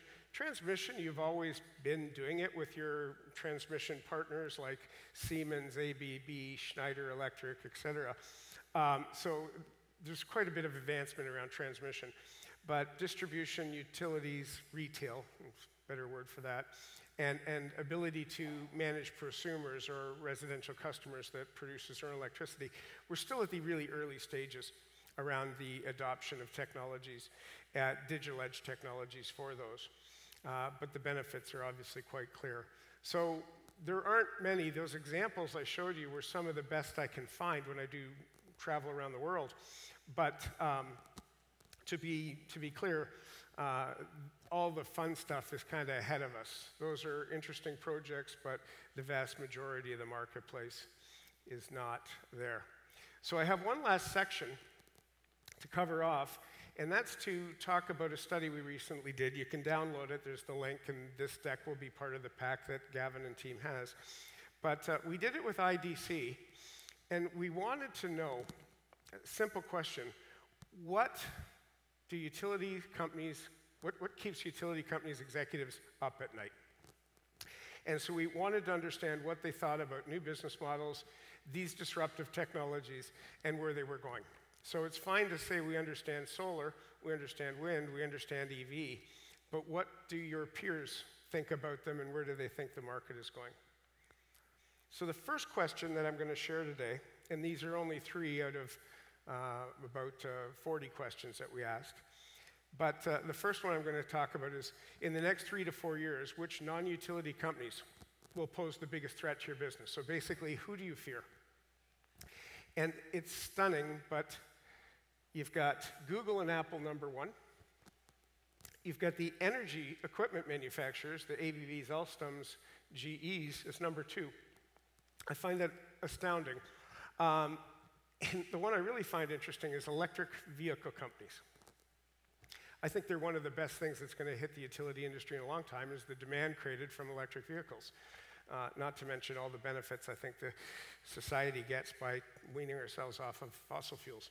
But what's kind of interesting is Google and Apple, well, they are building renewable parks, solar parks, wind parks, to fuel their data center. They would rather sign an agreement and contract with you than build their own. And so wherever in the world Google and Apple decide to put a data center, I encourage utilities to go call on them right away and start to look at a partnership model where utilities develop the solution for them. But what's interesting is the equipment manufacturers are targeting the Googles and the Apples and the IKEAs and the Amazons and the Walmarts to build them microgrids because they feel they have a better chance at long-term revenue than by selling the same equipment to a utility. So you got to watch that dynamic a little bit. The next one is, which of the following business models has your company deployed or is planning to deploy over the next 24 months? And what I find interesting here is microgrid as a service. So installing microgrids on communities or campuses or in a town or as part of a smart city is what that is. 56% of utilities say they have no plans around microgrids. So more than half of the market is not thinking about them. Interestingly enough, 63% aren't really interested in electric vehicles. What is interesting to them is energy as a service and comfort as a service, and I'm not completely, a question was asked earlier today, and comfort as a service really is smart home. I don't know why they didn't call it that, but it's called comfort as a service. So you can read that as smart home. Energy as a service is helping your industrial and commercial customers with energy management and finding ways for them to save on energy costs. And the other one that they're thinking about a little bit, but 44% aren't getting into the business, is energy and storage at home. This is the other question.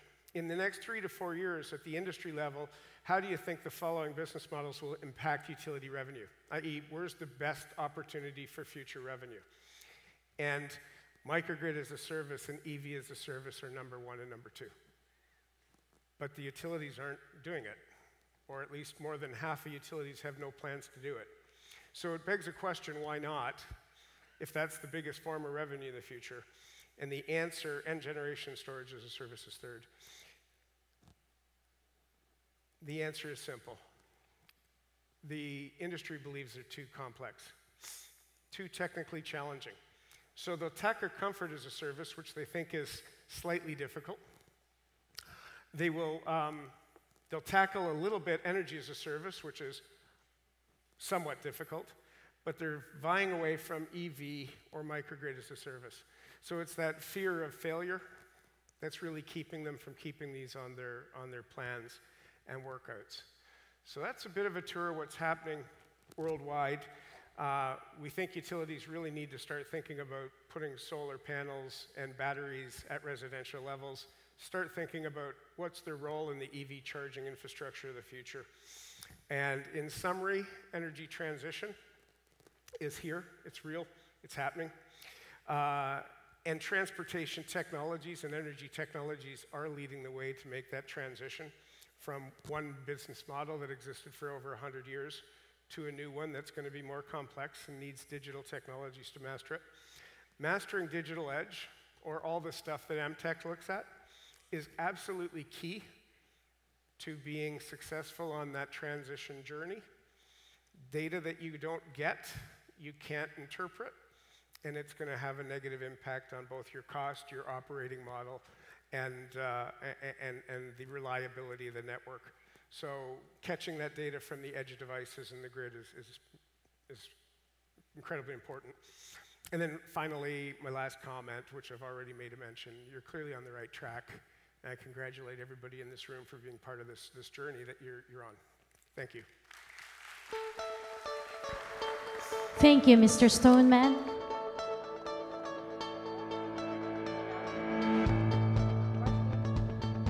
We would like to thank our sponsors for making MTECH 2018 possible. Platinum sponsors, VMware,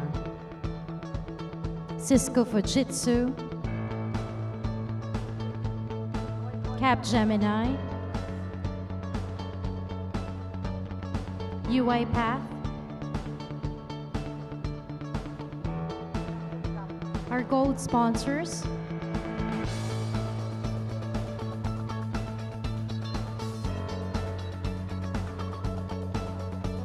our silver sponsors,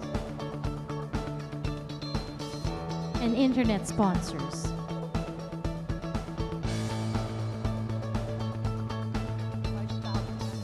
We will now have an opportunity to put questions to our group of speakers. You may send your questions via work chat message to MTECH. So for those with workplace accounts, just open your work chat app, log in and search for MTECH and message your questions. If you prefer to send your questions via SMS, please send a text to 0918-274-4904. Again,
just heard him, the head of energy and utilities of Capgemini, Mr. Perry Stoneman.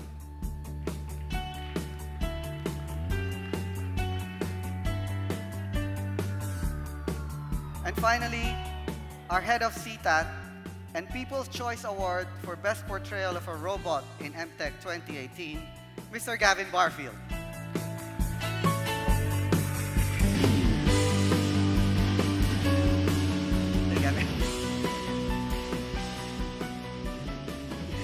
Okay, first up, ladies first. Z, this was the most frequently asked question after Mr. Vish Iyer presented this morning. So the question goes, so many possible applications for smart cities, from environmental, social, lighting, mobility, traffic, and even a citizen app, right? So, and you've been here a couple of times. Where and how do we start in Manila, given our limited resources and our brownfield infrastructure? And which application do you think will give us the biggest return on investment? That's quite a few questions. It's a lot of questions. And for the ones who wonder why I'm here, not Vish, he had to apologize himself for leaving a bit earlier today. But I'm indeed not new to Meralco. I think I've pretty much lived here the last 18 months. And I remember being on this stage 12 months ago, talking about smart cities, looking into the future, and I cannot believe we actually have a working pilot in less than 2 Congratulations, months. by the way. Congratulations to Meralco. For everyone. Really. V-Boys team. And the question is, where do we start? Well, we have started. This is it. This is the beginning for the Philippines. And in my role as in the regional, covering the region from smart city perspective for Cisco in APJC, I am very amazed that this is one of very, very quick deployment that we have seen. Although it is in a very small scale on the compound here where you can, of course, walk around and see it, I think it is a very important trampoline. And for cities generally, to start the journey, it's hard to determine what are the key success factors, right? Now, I believe we live in a phase where I would say smart cities is 2.0 rather than 1.0, because in the first phase, we really needed to connect the people. We have done that, really. All the cities have Wi-Fi everywhere right now, and fiber to the home and these type of technologies. And I don't think in Philippines people are allowed to say, oh, we don't have the fast internet. This technology that you see today is on the cloud. It actually goes over internet, and we switch on and off the lights from a cloud somewhere in Asia, which is proof that the technology is there. In terms of where do you start as a city, I think the challenge we have seen is that cities often start in vertical solutions, so in vertical use cases. So we either look at smart lighting, they either look at parking, or whatever department actually first starts to modernize the city infrastructure.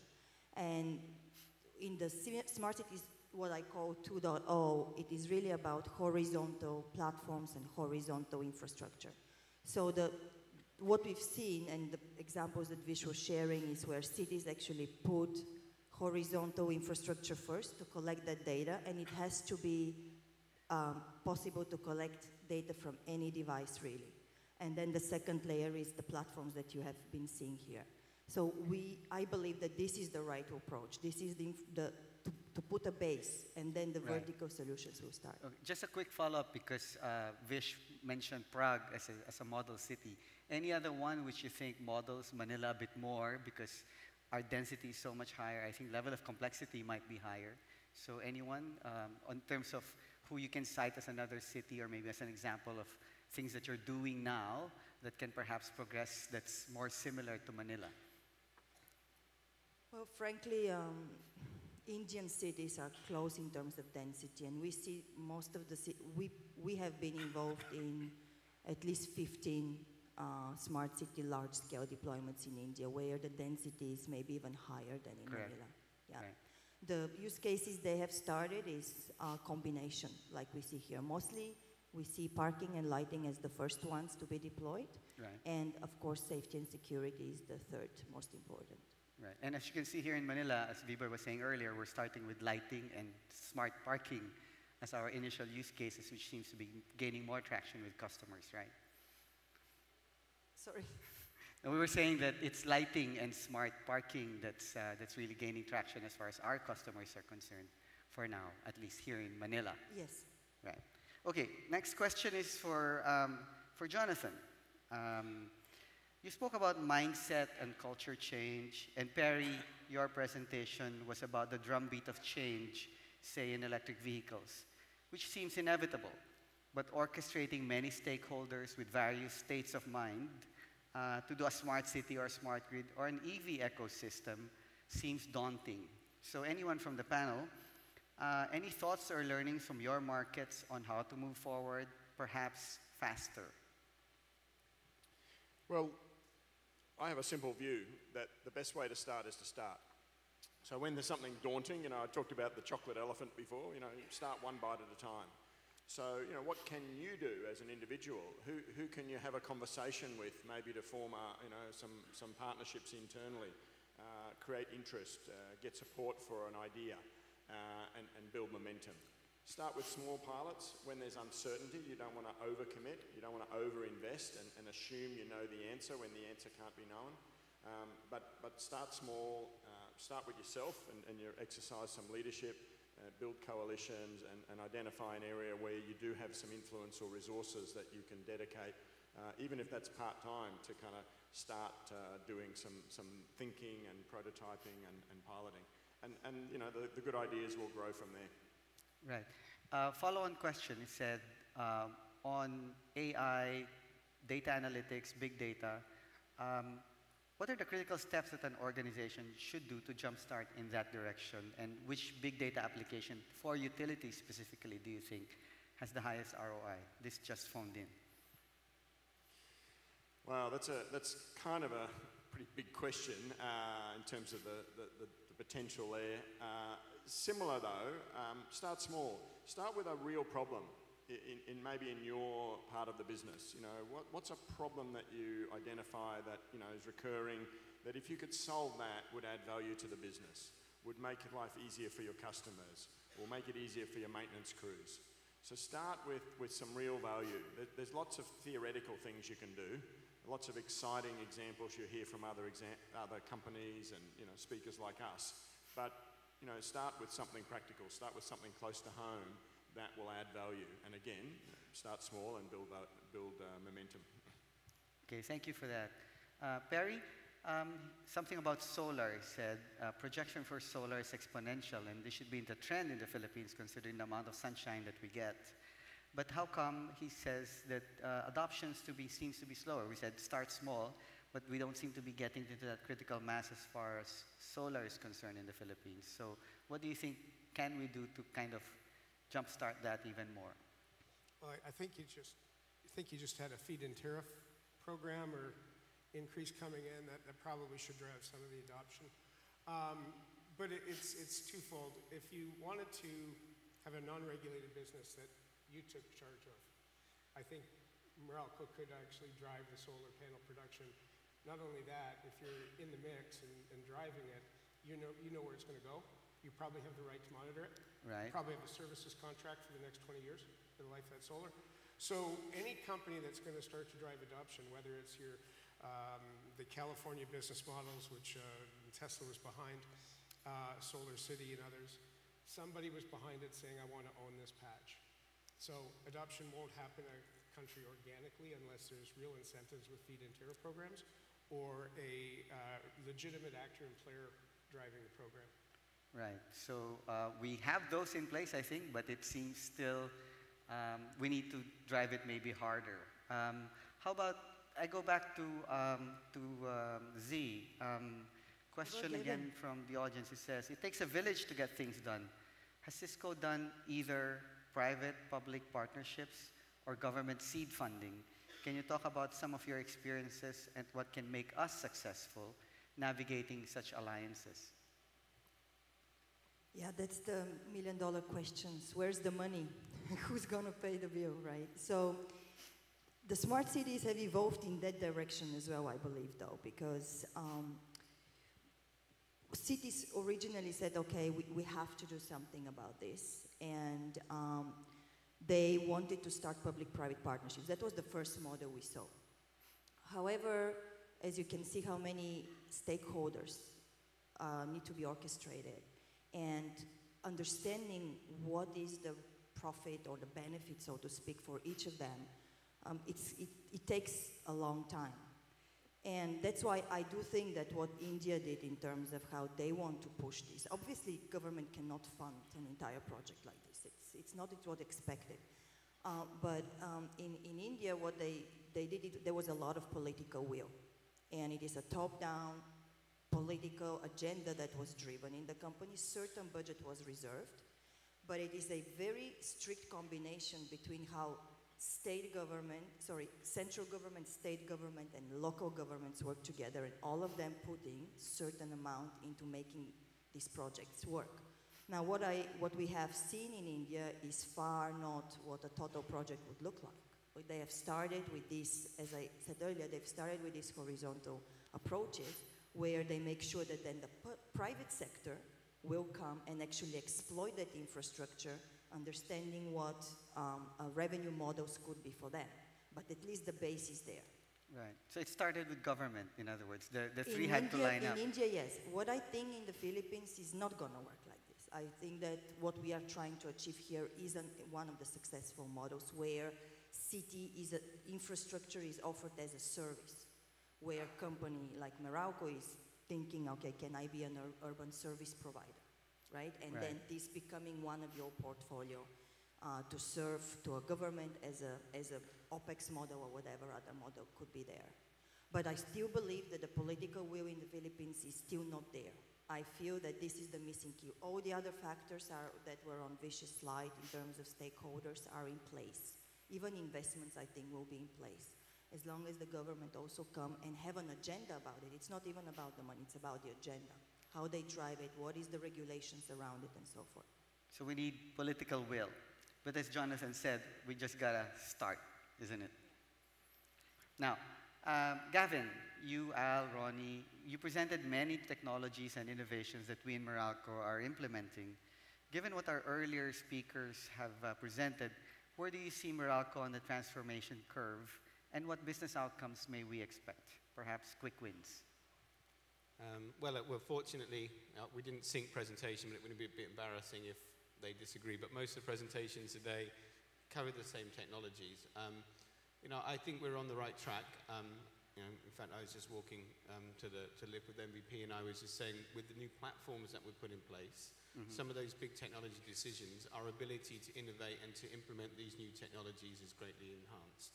So because we have these new cloud platforms, we're on the latest technologies, adding things like artificial intelligence, extra data analytics that we might want to do, and chatbots and all of this stuff becomes progressively easier because we're on the right platform. Things still aren't going as fast as I would like, but I think the progress over the past 4 or 5 years has been great, and I think what we've done underneath the surface, which people don't really necessarily see in terms of changing and fixing up the core IT architecture, over the next 3 or 4 years, we'll now see the benefits of that by a much faster and more agile approach and a much quicker ability to implement these new technologies. Right, but actually, even today, I mean, if you look back maybe 3, 4 years ago when we were just beginning to talk about smart meters, prepaid electricity, I mean, we've gone a long way.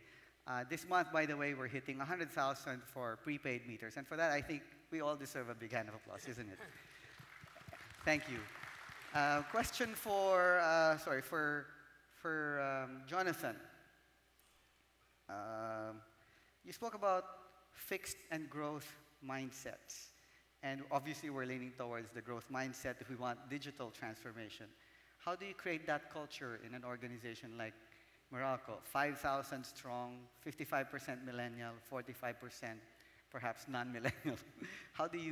Which part of the elephant do you bite first? Great. Whoever asked that, will remember the elephant at least, so that's good. Look, the growth and the fixed mindset, these things aren't simple, but they are easy to kind of start the conversations. We actually use that fixed growth mindset internally in Gartner, as I mentioned, with some of the leadership teams across different parts of the business, and it just provoked different conversations. So we gave us a language to talk about when we're in discussions. We held each other accountable if people were sort of exhibiting maybe a fixed mindset response to something and saying we can't do that. And so it kind of allowed us to have a different conversation and collectively sort of move ourselves into more of a growth mindset. So again, it's behaviour change. So if you think that makes sense and you think that's worth pursuing, start with yourself. Reflect on your own, where maybe do you have some fixed mindset, where you have growth, how can you, reprogram some of your assumptions and the way that you approach things, the way that you approach other people to be more open to a growth mindset and embrace change and take some small risks. That builds faith. Don't go too crazy. Like I said, with my sons learning to ride their bicycle, I did that in a safe environment. Right? I didn't do it on a main road where they'd get run over when they fall off. So as you're starting to take risks, do that in a kind of safe environment with people you trust or with your immediate team. As I said before, the best way to start is to start. So if you think that makes sense, apply it to yourself and provoke conversations with others. And those culture hacks are really about taking some of those small ideas. There might be a bit of courage, it might be a bit uncomfortable the first time you try it. They're not hard to do, right? But they have an impact. They provoke, people to challenge their own assumptions in the way that they do things. And then, model that you're willing to do that yourself. Whether you're in a formal management role or not, you're all here because you're leaders in the organisation, right? And the organisation's looking to you to be part of the future change. So, it's not rocket science, but, start with yourself and start conversations and do it together. Yeah, maybe I should ask Gavin. He's the transplant from the UK, right? How are you holding up for 7 years of change here in Meralco? Ready for that?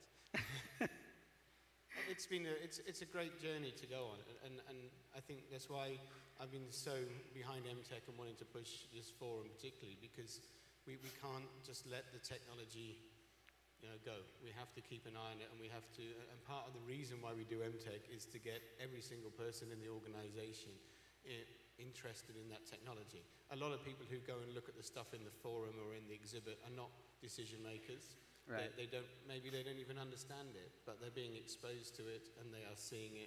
And that's where ideas and creativity starts. You can't go through this organizational change if you're just going to convince the management group. You have to convince the entire organization. Absolutely. Everybody from top to the bottom, right? And Jonathan was saying it takes time. Right, and actually, so MTECH is actually that. It's actually advocating the digital transformation of Meralco, and we've been at it. This is the 6th, 7th? We started in 2015. This is our 4th. So this is our 4th, right? So it's a lot of that is actually the advocacy of making that digital transformation change. So we're the tail end of this panel. I just wanted to ask maybe all around. You've been to Meralco a couple of times.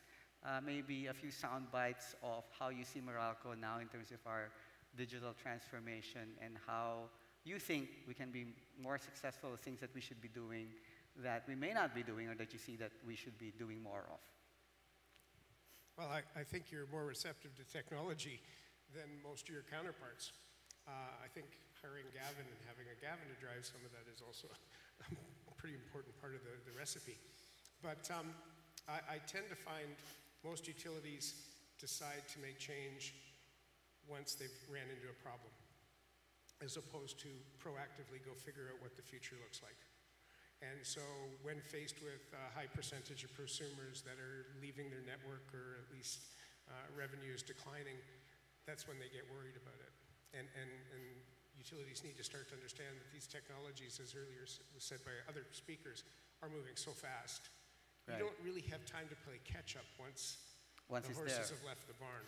Right. Yeah. Perry, you go around the region, right? So, and your assessment is that is Meralco ahead of the curve in terms of digital transformation as far as the other utilities in Asia are concerned? I think, well, you are ahead of the curve on your plans and the activities you're doing. You're not first to smart metering, not first to the analytics. Some of those things have been around. So there's still lessons you can learn from others.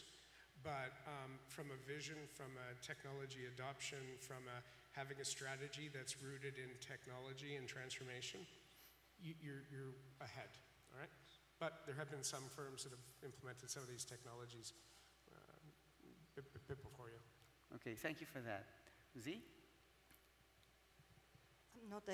I'm not expert on utilities around the world. Of course, we've interacted with various on the topic of smart cities, and this is one of the very first ones I see such a quick movement around that topic, which in the last 18 months, well, I've been longer than that around in Morocco, but the last 18 months actively working on promoting the idea. For me, the soundbite would be out of the box. You're not afraid, Morocco is not afraid to think outside of the box. It's not afraid, indeed, to take the risk in the safe environment. If I may use the growth mindset, it seems like it to me. So that's what, from technology perspective, I could see, and it's definitely a journey that a lot of utility companies have to start thinking about. Thank you, Z. Jonathan? Well, I'm actually an engineer myself before I accidentally became a CIO. I'm not an electrical engineer, civil engineer. And you guys are in an engineering culture, so I understand that. I've been in that before. One of the challenges in that engineering mindset is that tendency to a little bit of a fixed mindset. We need to know the answers, we need to get everything right, we need to kind of do things at big scale. So I think, an awareness of that is a great start. The things that you're doing, using these type of events as a catalyst for change to get people to think about the possibilities, and rather than saying, well, we can't do that because we're regulated, well, yeah, but there's lots of things you still can do.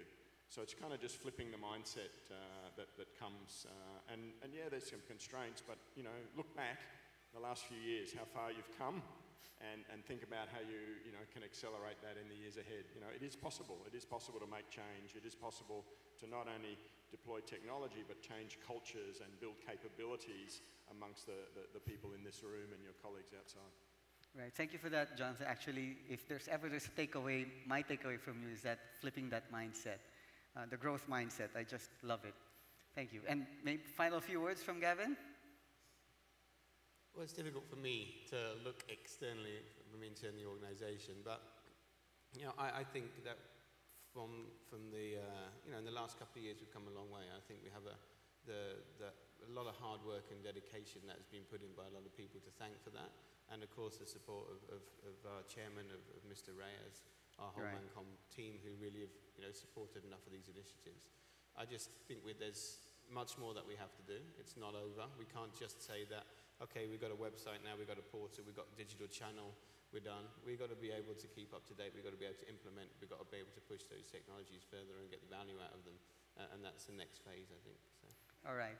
Thank you so much. So actually, if you every day we're always looking at the things that we need to do, but from MTECH it seems clear that we have a very strong vision of what it is, and if we just take a moment and look back at what we've seen way back in 2010, we've accomplished so much, and for that I think we'd like to thank everybody for MTECH. Everyone here is contributing to that. Let's thank our panel and let's give them a big round of applause, please. Thank you so much. May we request the speakers to remain on stage as we call Mr. Reyes and other members of the Meralco Mancom Group to join for a photo op and presentation of tokens.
Thank you, Mr. Valdez, and our speakers for that very informative discussion.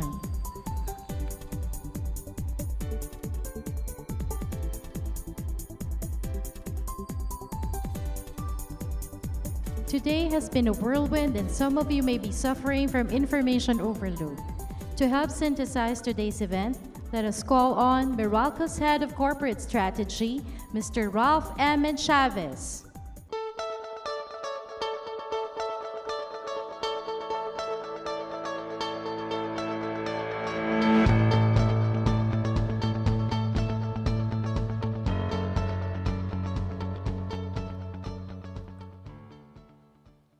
Good afternoon, everyone. I was given the challenge to integrate today's forum, and so I'll do my best to capture as much as I can based on what happened over the past 6 hours, and hopefully in the next few minutes I can give you some sort of a cheat sheet of what happened today. So today we were fortunate enough to have our experts from technology industry who flew in from their international headquarters to share with us with their insights and outlook. We started this morning with Mr. Vish Iyer, who discussed smart cities and how it can improve lives. As discussed by Vish, global trends are now changing the urban landscape and is disrupting us every day. This hits close to home as Manila has been ranked as one of the top and the most populous cities in the world. He emphasized the importance of smart cities in accelerating sustainable city and urban development. This provides a big opportunity for private and large companies such as Meralco, which have tons of collected data that can be used to build use cases for a sustainable business model. Vish gives us some example of smart cities around the world, such as Jaipur and Prague, and how technology is changing the lives of people in those cities. What I got from his example is that you don't have to go full scale, but win in pocket implementations. In this case, I hope to see a future where each one of us can track metrics about the Meralco compound on our phone, such as quality of air, Wi-Fi strength, and even parking spaces, just like this morning. Now going to the next speaker, if smart cities focus on sustainable urban development, the next speaker focus on people and mindset. Mr. Jonathan Kraus began his segment by encouraging everyone to stay away from the familiar and be like a kid who asks, what's next? He in fact used the term continuous next, which refers to an impending era of sustained and rapid change due to digital technology. He further emphasized that continuous next is not only a situation or a point in time, it is a mindset that accepts and embraces perpetual change. It is about people and organizations adapting to continuous change and knowing what's next. He mentioned 5 key imperatives on the continuous next: culture, augmented intelligence, privacy, digital product management, and digital twin. 2 things he highlighted are culture and augmented intelligence. On culture, he mentioned that one has to have a growth mindset and be open to learning and experimentation. He said that the biggest obstacle to change is culture, and he said that we should hack the culture 1 bite at a time. Another imperative he highlighted is augmented intelligence. He mentioned that AI is not supposed to replace humans, but enable them to become creators of value. The next presenter, Mr. Babar Jan Halim, focused on data which powers the developments mentioned by the previous speakers. He showed a report on the issues which keeps energy leaders up at night, and the top issue is not even energy, but about data.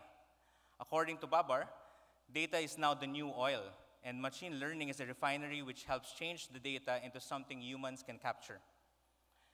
One of the key takeaways from his discussion is about experimentation and failure. According to him, contrary to what most of us believe, failure is not a bad thing. Failure is only a temporary setback to push you further to your goal. And from these failures come innovations. Another point which struck me from Babar's presentation is the emphasis on how organizations do not buy technology. They buy business outcomes. Technology is already here and readily available. Data becomes a means to achieve what we want, and the data helps us change and innovate. Our last external speaker, Mr. Perry Stoneman, brought us further into visualizing the future, the energy future. He mentioned that there are 4 factors which shape our future: technology, demand and consumption, economy, and linear and exponential adoption. He gave us a glimpse of the possible decrease in the cost of technology, leading to an exponential adoption in the future. As per Perry, there are a multitude of technologies out there which are already pervasive in the market and industry, and we need only know and manage how to best apply it in the case and improve our efficiency. In the panel discussion just a while ago with Tony and our guests, these ideas were reinforced further, and some questions were clarified based on the questions that came from the audience a while ago. We also heard from our dear bosses and executives on what we have accomplished so far and their view of the future. In his message, our chairman, Boss MVP, highlighted how we transform MTECH every year. MTECH symbolizes a wake-up call for us in Meralco, an occasion that makes us feel uncomfortable. When it started, it pushed us to redefine our business model and search for new revenue streams in the digital world. As MVP said, the only way to adopt, or the only way we can adapt, is to collaborate. And the only thing that is constant is our strength of collaboration. All these efforts are aimed towards responding to our customer needs. We must level up on digitization to remain relevant while empowering our customers. Finally, and for me the most important, even though technology is easily accessible, there are still certain aspects of human lives which cannot be replaced by technology. MVP mentioned that we cannot replace human empathy or touch. More than the internet, artificial intelligence, or any technology, we must always remember to adopt the internet of humanity. Our President and CEO, Sir OSR, praised our MTECH organizer for raising the bar each year. He highlighted that this shows how Meralco has always embraced technology and innovation not only for the benefit of the company, but more than anything else for our customers. OSR also highlighted in his message that Meralco's digital transformation, which later resulted to an evolution of customer experience through Meralco Online and Smart Grid, is now with us. Moreover, we are also pushing through with the implementation of smart cities, smart homes, solar battery, electric vehicles, and microgrids, which are actually being demonstrated right now throughout MTECH. We realize that we must continuously reinvent ourselves and adapt to remain relevant to our customers and to our stakeholders. I think the highlight of this afternoon is the new wave of disruption video. Our Meralco executives presented how we take steps towards digital transformation. They presented key updates on what we have done so far for our customers, networks, operations, and new energy technologies. The message is clear. Meralco has gone a long way in its digital transformation. And this is exemplified by all the great ideas and projects which were presented a while ago. In fact, we have grand plans as far as 2023, and I believe this can all be achieved. In his keynote speech, Gavin, or I think it was his digital twin, mentioned how we constantly and rapidly advance technologies, and it's disrupting the way we do things and the way we live. He outlined a few technologies that we can expect to be pervasive in the coming years: blockchain, augmented reality, IoT, cobots, digital fabrication, and digital twin. Now, to close, I'd like to mention some personal takeaways that I have throughout the day's forum. I have 4. The first one is mindset. Technology is always going to be here, but the key to success in this time of rapid technology is a mindset of embracing perpetual change. Change is now the new norm, and the culture that we should promote and embody should not be the one which is afraid of failure or experimentation. It should be done in a way that we embrace our innovation. We have to stay away from the familiar. We heard that this morning. Be excited for what's next. How do we embed this mindset in our culture? The next one is inclusiveness. In as much as we bring electricity for all, technology should also apply to everybody. Technology has to be inclusive. Each one has to break away from their silos and work together to build more efficient solutions. In the case of smart cities, it takes a village to build an intelligent city, as was mentioned earlier. The government, the private sector, the citizens, and other stakeholders should work together, and every stakeholder should be involved in shaping the company and the community. The third one is business outcomes. We as a company should always focus on the business outcomes and the value it delivers. As much as we experiment, invest, and learn from all the new technologies we implement in the company, we should ensure that these initiatives are value accretive and deliver significant business outcome for the company. And lastly, let me borrow a concept from one of our speakers this morning. With culture, inclusiveness, and business outcome, we have to add an egg to make it special. And what does this mean? From this morning, we heard that as we strive to make things easier and more convenient, we should not forget to add a personal touch to our transformation. Technology is not machine-driven, it is human-driven. Very much in line to what Boss MVP mentioned earlier, the Internet of Humanity. It's also how we do it in Meralco. We do not merely add machines into our systems and operations, we also add personality. We also add the human touch. How many of us here remember like Monday when Reggie sent a lot of messages on our work chat, and he mentioned afterwards that he apologized because he drank a lot of coffee and donuts. So that's your human touch.